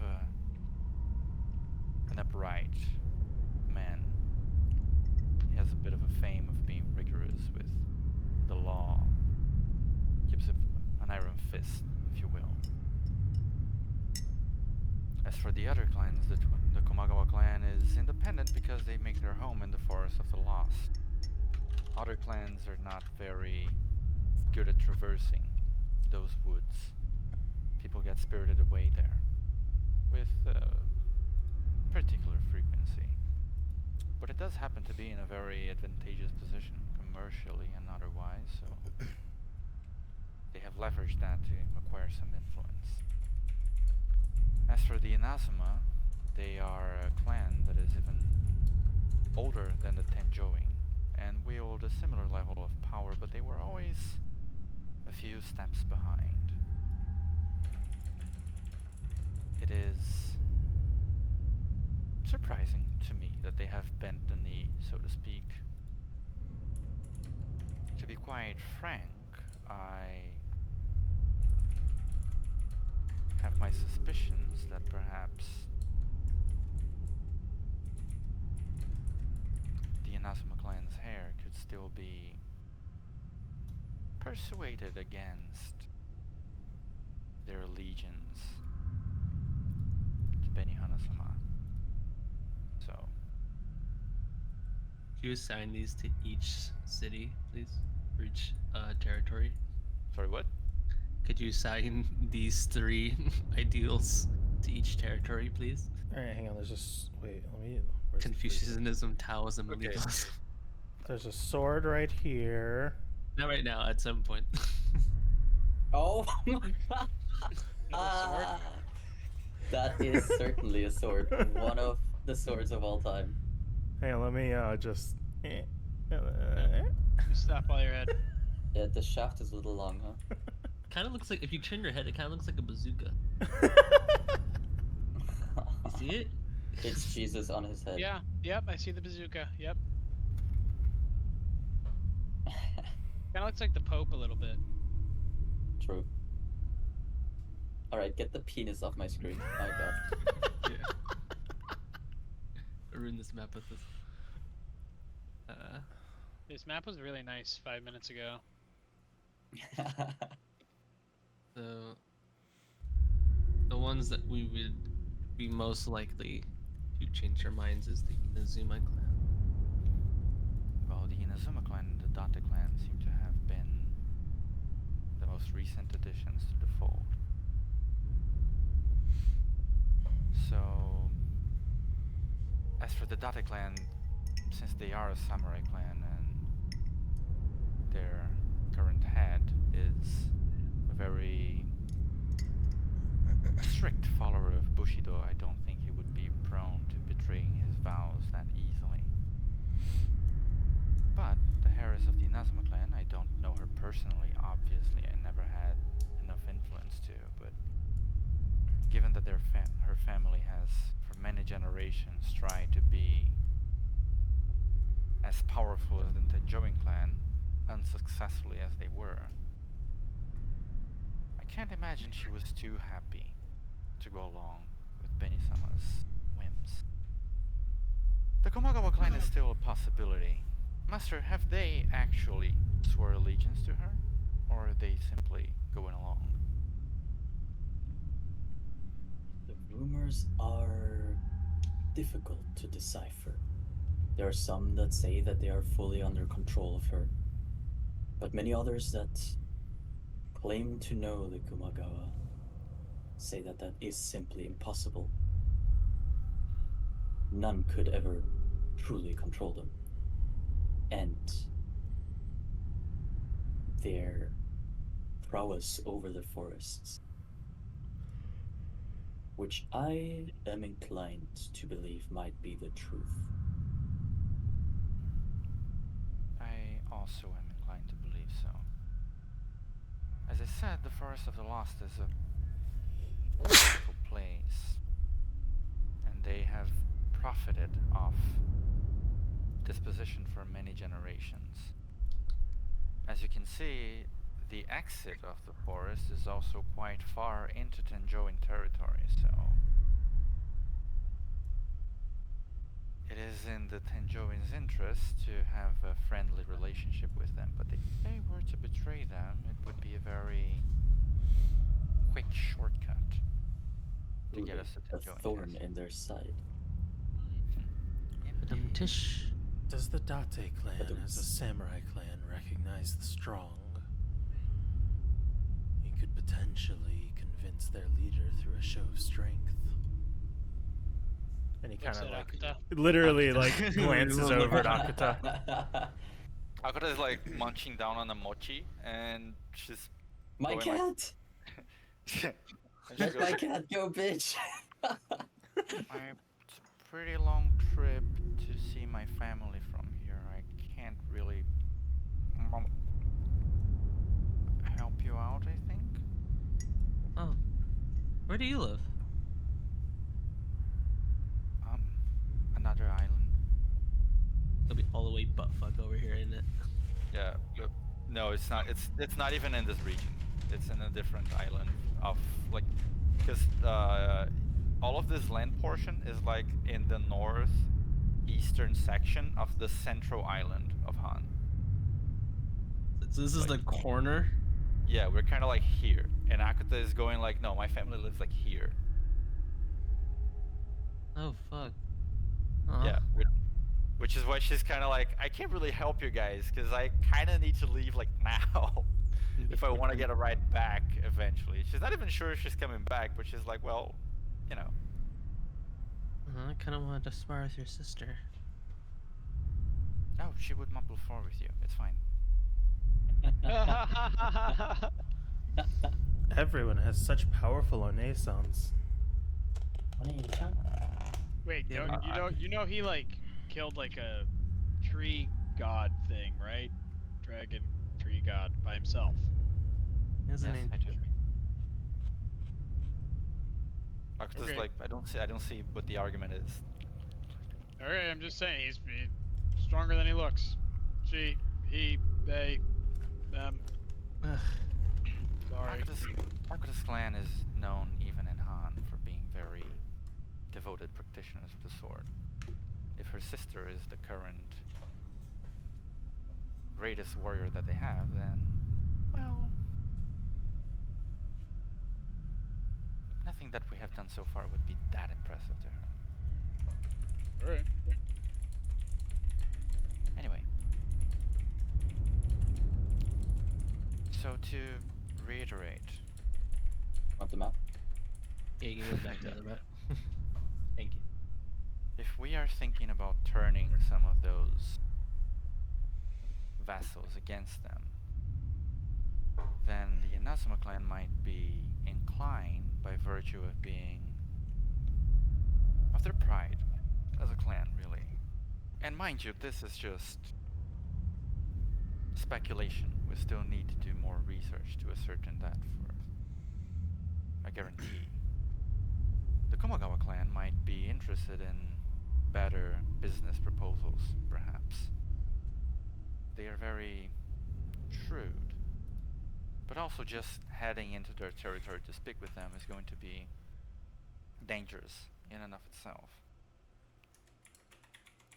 As for the So- Date clan, I do think they will be inclined to abide by the vows they have made to the Tenjoin clan, unless we are capable of exposing wrongdoings by the Tenjoin, which would make them dishonored in their eyes.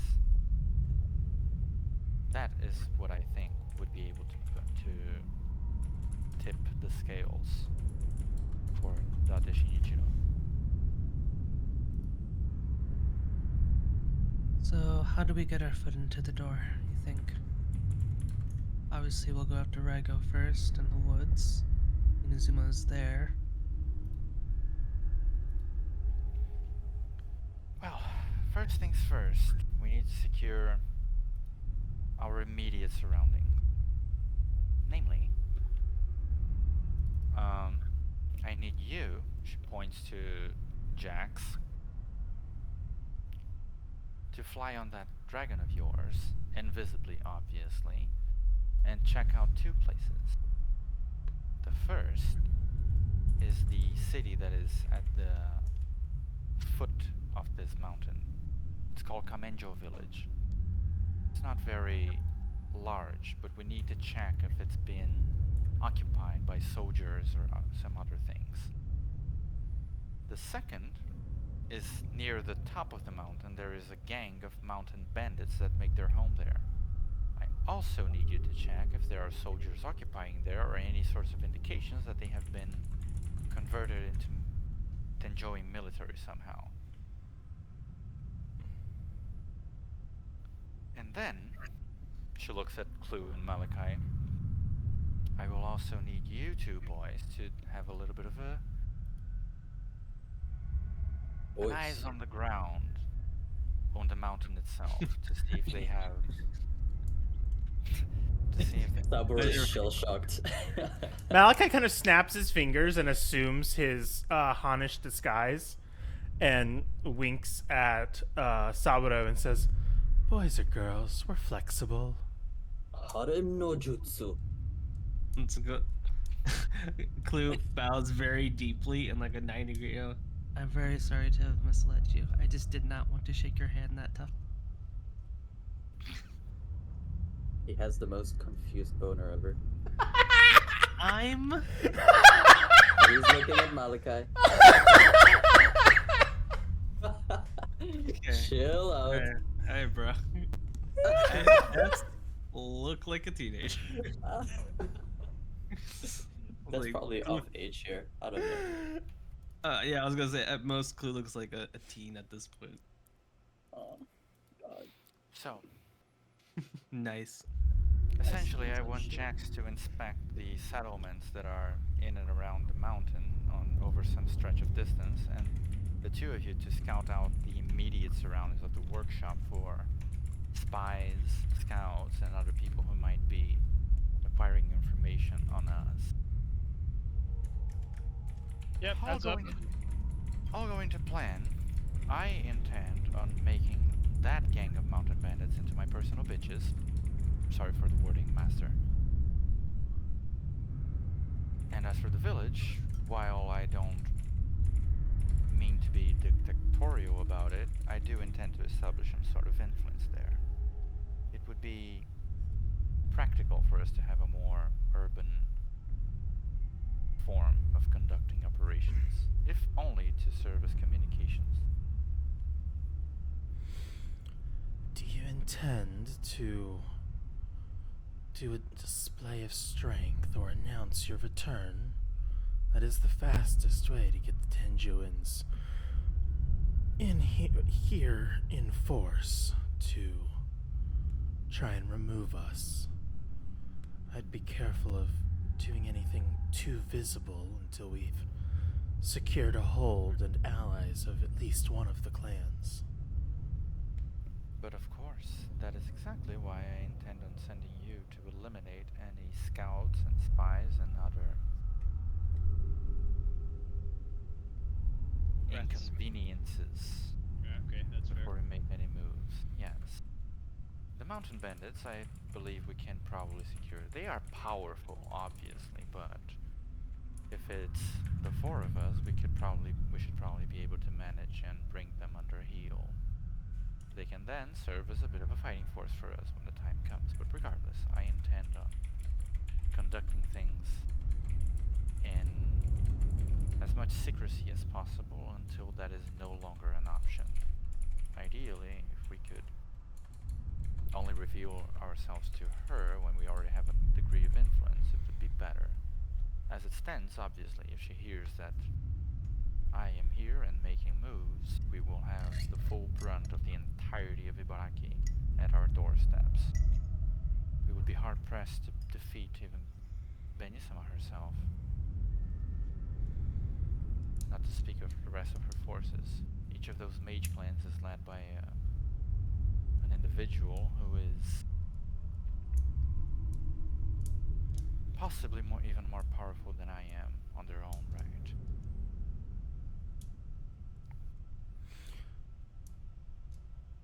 Those are not enemies you wish to make. No. Indeed, it'll be tough enough to deal with Benihana on her own. It'd be much better to have the others on our side. Yes. I believe the Shinozaki family would be quite difficult to turn over. The Najima family I'm not too knowledgeable about. They are led by a man I never took much interest. As for the Lao clan, they're a bit of a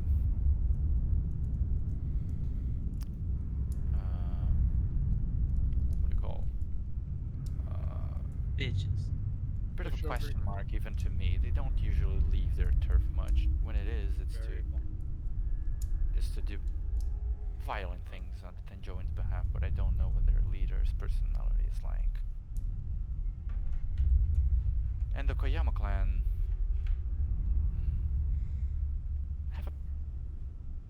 I don't know what it is about it, but I have a bad feeling about them.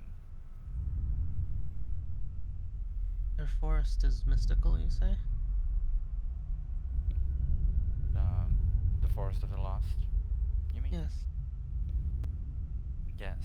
As one from where you are, well, it is quite possible that the forest has some sort of gateway to your realm, or that the boundaries between this world and yours is thinner there. There have been many reports of sightings of yokai in those woods, and as I said, people tend to be spirited away there, which to some scholars would imply that they have stumbled upon Meikoku and haven't come back, or came back years later. it has a tendency to do that. Oh. It's not very high in the list right now. What time is it? Probably 2 a.m. I guess we should get some rest before we start on our tasks tomorrow. Yes, it has been a very eventful few hours. I will continue to make preparations here, I suppose. Oh, I suppose Master has not heard of this, but I also did not require to sleep anymore. Kind of smiles. Truly one with the night now. That was Nadrin, right? You mean if she was the one who taught me this? Yeah. If I'm remembering correctly. Not exactly. I did develop it during the time we were staying near. I was studying alchemy at Nindrin's place, and I was also delving into dream magic at the same time, and I used that knowledge to develop this ability, but this was not something that she taught me, no.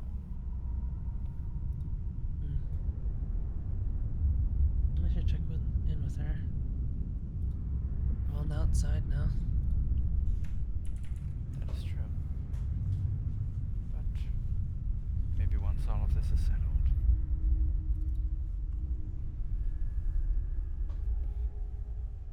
You can all obviously rest here for the night and travel during the day. You can use this workshop for as long as you'd like. Airi, this is your home as well, after all. Thank you very much, Master. I will. Now that I am home, I will make sure to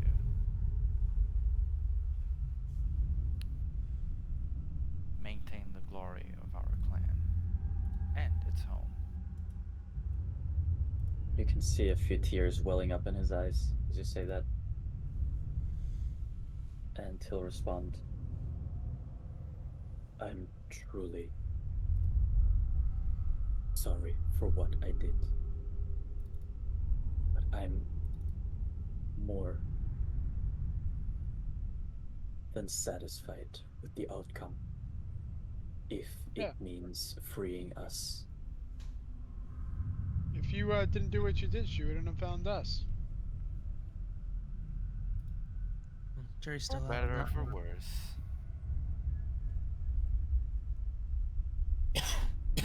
Thank you for your generosity, Saburo-sama. He bows. See him trying to smile through the tears that are welling up in his eyes. Kind of nods at you. And I think while I'm like this, just Dinari. I think it works better that way. Inari it is. Dinari-chan. Oh, no. Inari-chan. Hi. As I said, Yeah, I was Master, a little too good at it, wasn't I, Bish? Yep. Yeah, don't let weeps play this shit. you have nothing to apologize for. And now that I am here, you can rest easy. Yes. You should get some rest. You've been entertaining us for the entire night.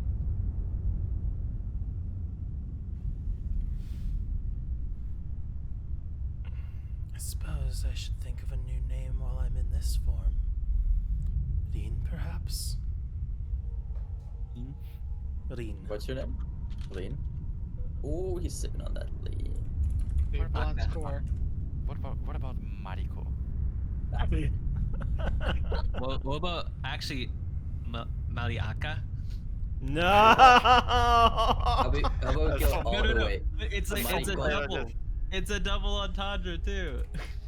Go maricon. Full Malia. all the way. Oh, Maliaka. Isn't aka bread in Japanese? You should do it. Bread? Yeah, aka is. Yeah, bread. Aka. Oh, red. Red, not bread. I was like, that's weird. Oh yeah, no, I'm calling him Money. bread. Maricon. Maricon. Maricon. Maricon means gay in Spanish, right? Yes, it does. Really? Well, it's actually more like the slur, but yeah. Yeah, yeah. It's the way to say gay that I'm not allowed to say. Yeah. And yet you said it anyway. It means several. I said it in several Spanish. several sticks of wood.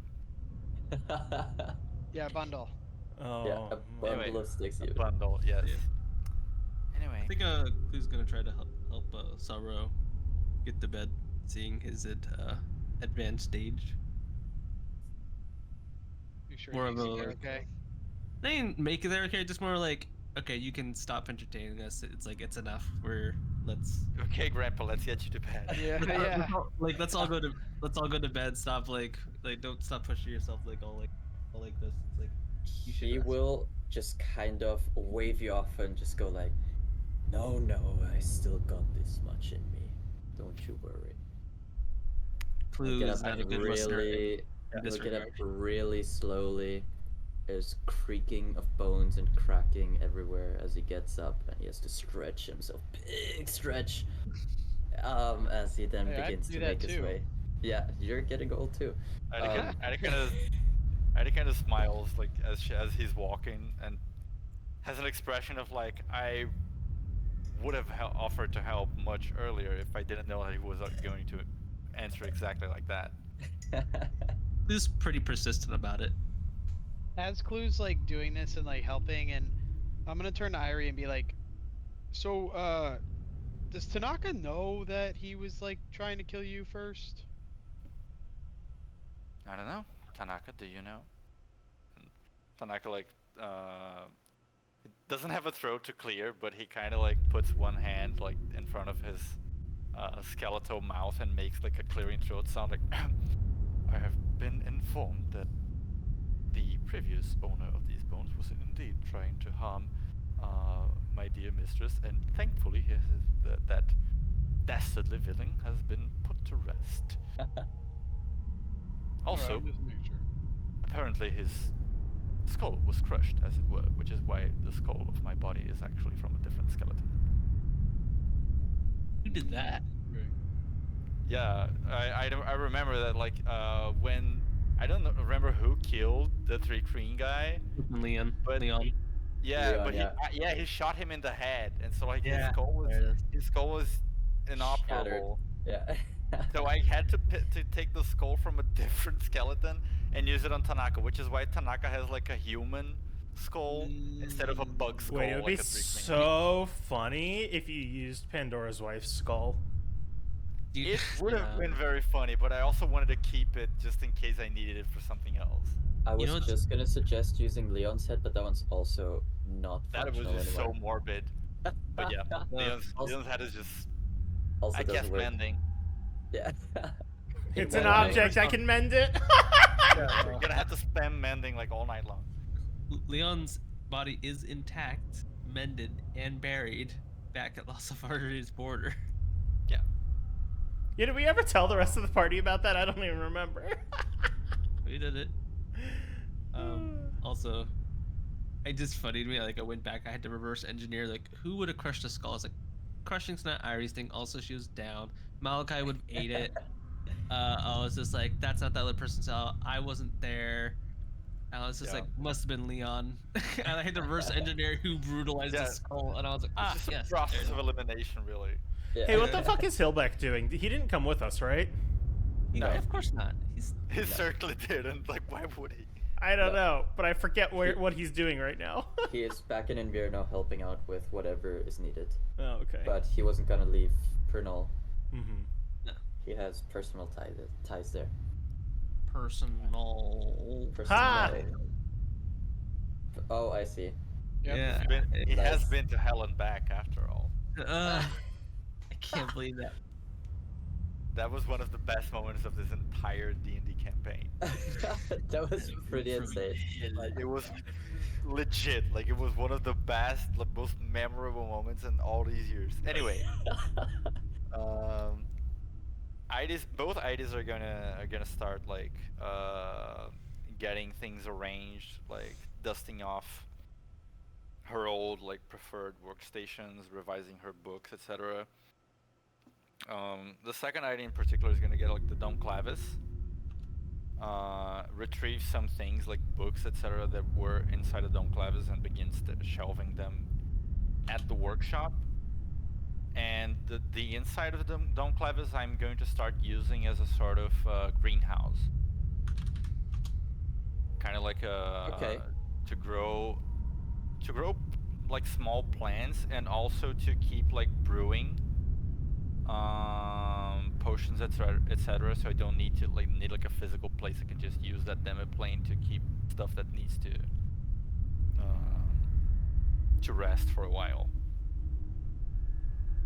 You're growing that good in there. Yep, I'm gonna have like a weed house, a portable extra dimensional weed house. Gonna send the cops after you, bro. Yep.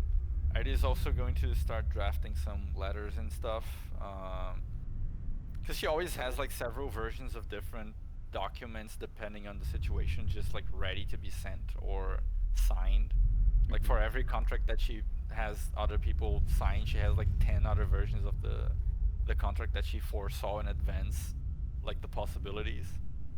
And she's gonna draft those as well, especially to send to the heirs of the Inazuma clan, once she has a bit more information to work with. But she will begin drafting all of these plans for the next day. I think after helping Saburo against his wishes, we will return to Irie for a stint as she's working. Hey, I've got another funny one for you. Remember how we had that conversation about how the P in core is silent? Yeah. The H in air is also silent. Yeah, since it's air. The P in core? That bothers me much less. Like, remember the Crimson Oh, Core? core. Yeah, okay. Because I it was makes, thinking- cause it yeah, makes my bad, sense my bad, because my we bad. already have hair, right? Yeah. The one about the core is that like first the difference is much bigger because like the age is already like barely pronounced, and second, if it was pronounced, it would create this little pun with like corpse, you know, like a non-living body, True, yeah. which is why I'm inclined to just make it be pronounced like that, and I don't give like, you know, fuck the French. Mm-hmm. I mean, it's usually what everyone does. Always fuck the French.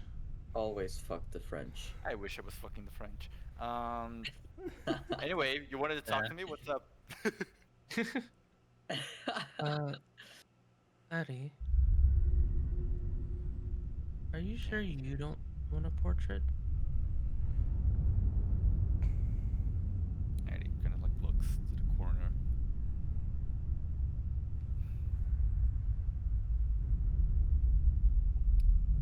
My memory is very good. I will remember this visage probably for the rest of my life. I don't.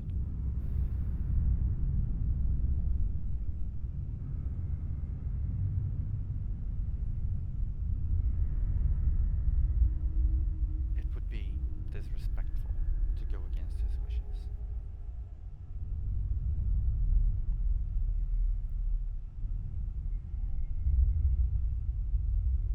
Who kind of scrunches his face up at that a little bit.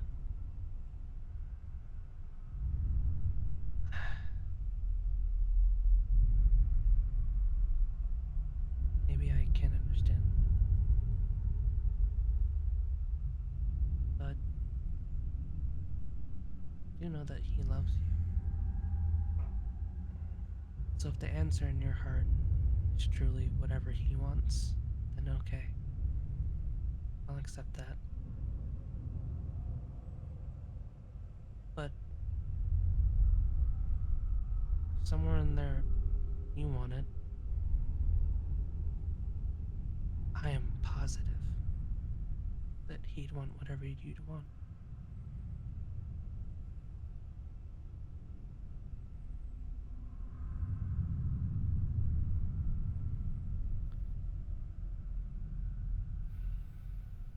I will think about it.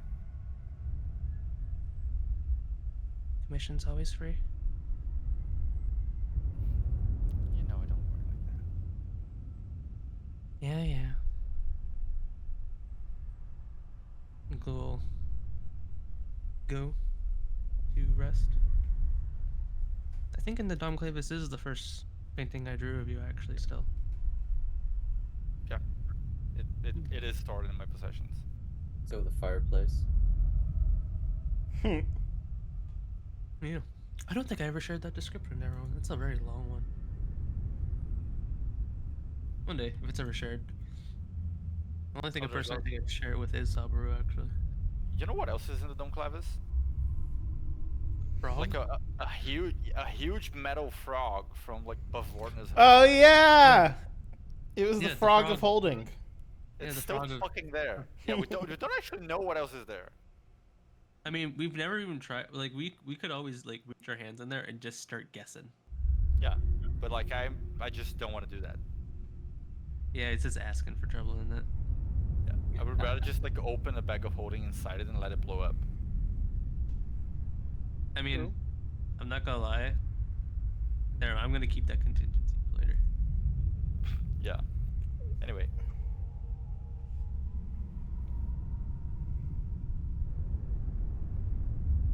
The overall rest, unless anyone wants to Anything? talk Yeah. about. Anything? Anyone else? No, I think I'll do a quick scan of the perimeter with the invisibility just in case. Malachi Like was gonna outside? do the same thing. He was gonna like Okay. climb up on the We roof meet him outside. and and like take a look around. You're like Spider-Man fancy meme? seeing you here. Yeah. Mhm. You! You're supposed to be in bed. So you both step outside.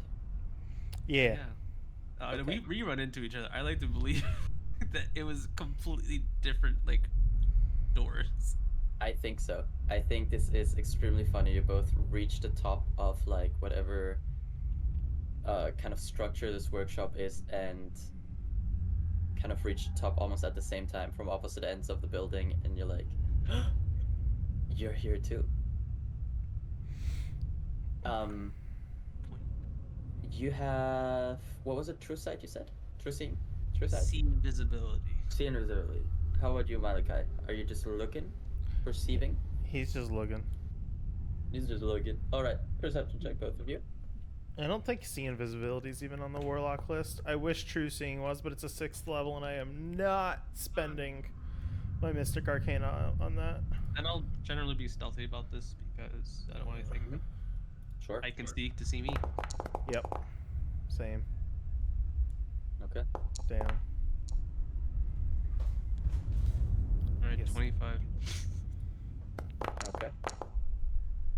Hey. Hot shot over here. It is probably about 3:30, 4 a.m. at this point.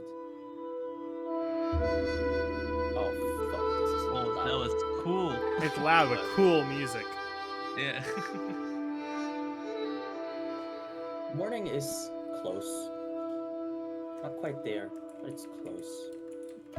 And as both of you are atop this workshop now, looking outside at the vast land before you, you're met with a breathtaking view.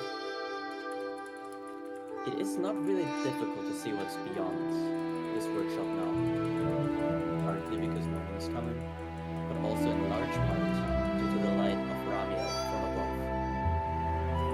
Everything is currently dipped in a beautiful, welcoming, silvery light. Ahead of you, miles upon miles of open field. Faint outlines of some settlement in the distance to the northeast. And at your back,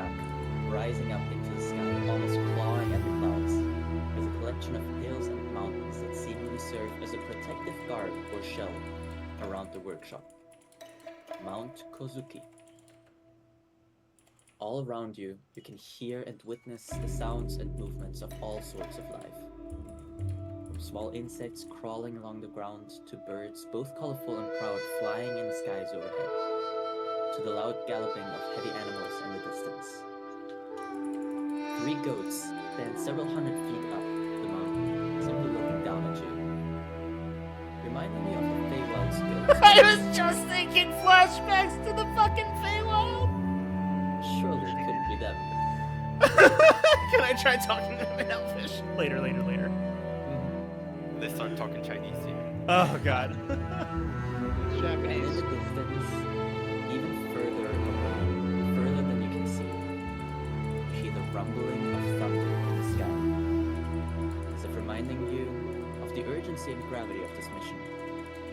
Reminding you that not only do you need to help Heidi on her mission of clearing her name, but also that a darkness looms tucked away in a place most here simply cannot fathom. You must act, and you must act quickly. In terms of dangers, absolutely nothing around the workshop. And from where you currently are, you can see that this workshop is actually tucked away in a very unassuming and quiet spot in this mountain. It is very unlikely that somebody were to actually stumble across this place unless they knew where it was.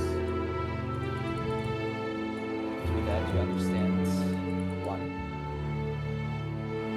How dangerous it probably is to live in Han, but also understand how small Heidi's story once started and how big it has become over the course of the last few months.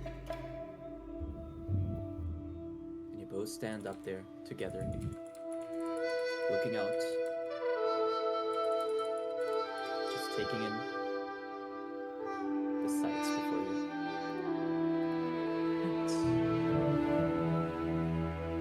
It's beautiful. Kind of reminds me of home. It's colorful. It's as alien to me as Pernod was when I first arrived. But it is indeed beautiful.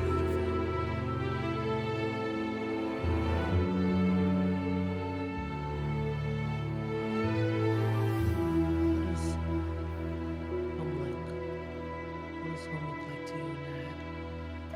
When you imagine it?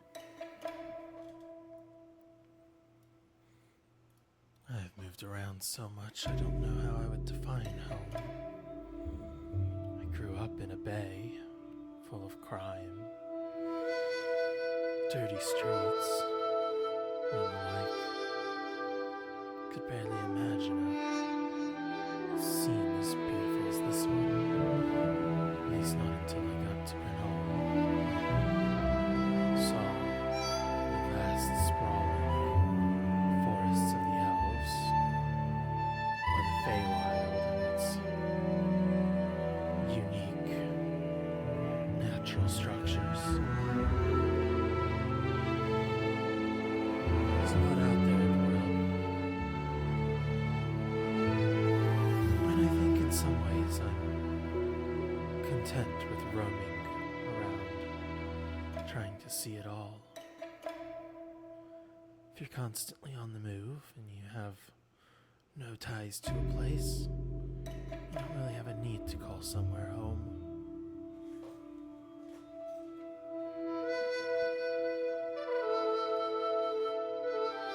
It's probably exhausting though.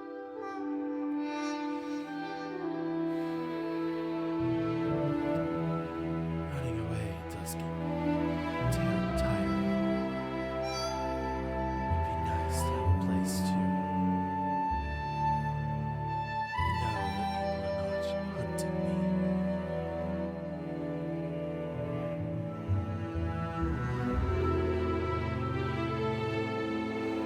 Here we're closer to the Crimson Church than even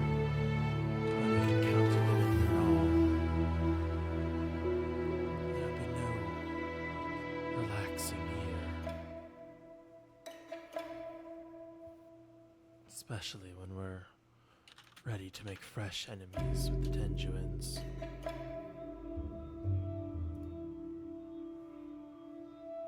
Yeah.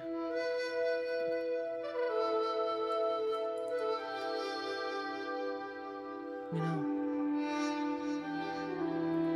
I used to hate pretty places. Kind of hated looking at them. It all kind of felt like a prison or ghost taunting me. And now I'm here and I feel like I can breathe freely.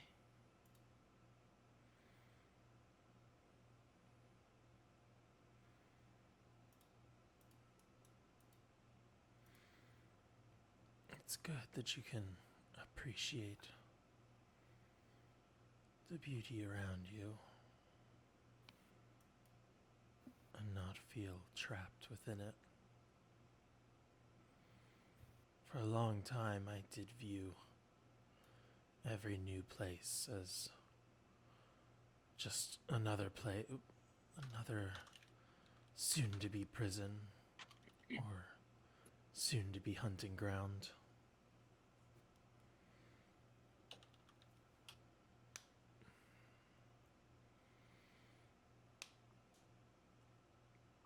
I'm not sure if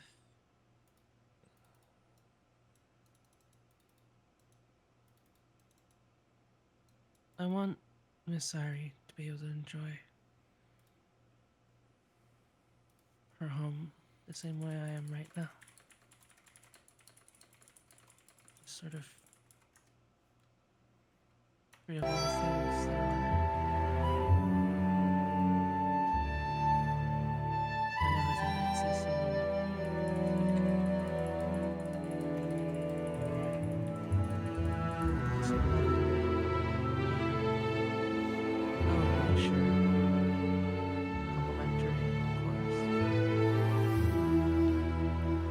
It is reassuring to know there's at least one man she respects.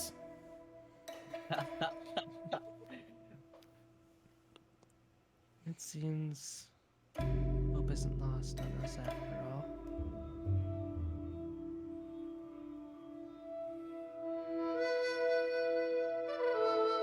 You should get some rest. Indeed. Normally I'd want to take watches. Still Mighty being alert at all hours and how remote this place is. Perhaps that's not needed.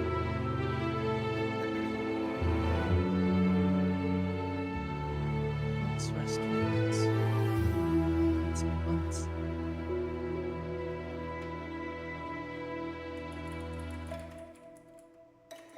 So you both turn to head back down the building, back inside. Malika, you take one more look up behind you, up the cliff, and see that the goats are no longer there. You Damn. fucker. Can't go have a chat with them. I can't. I sit there and goats Yes, here. these goats are gonna follow us forever. These goats talk. Oh no.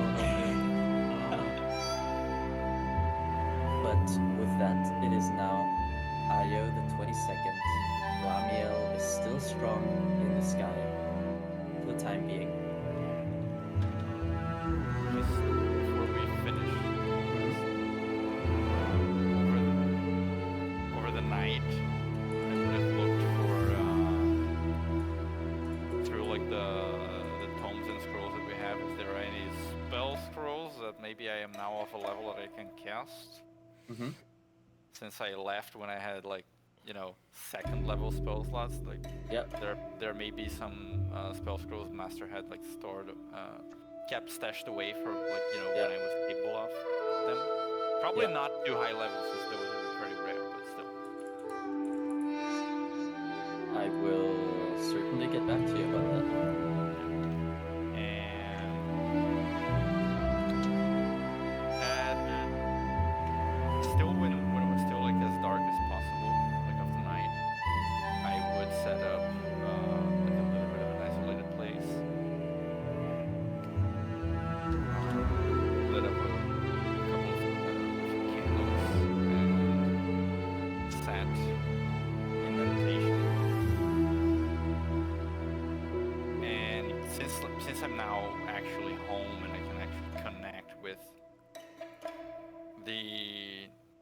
divine that is like all over the land, because you know to the Onijin it's not just the the major gods which are divine, but there is this belief that everything around you has a sort of like a divinity to it.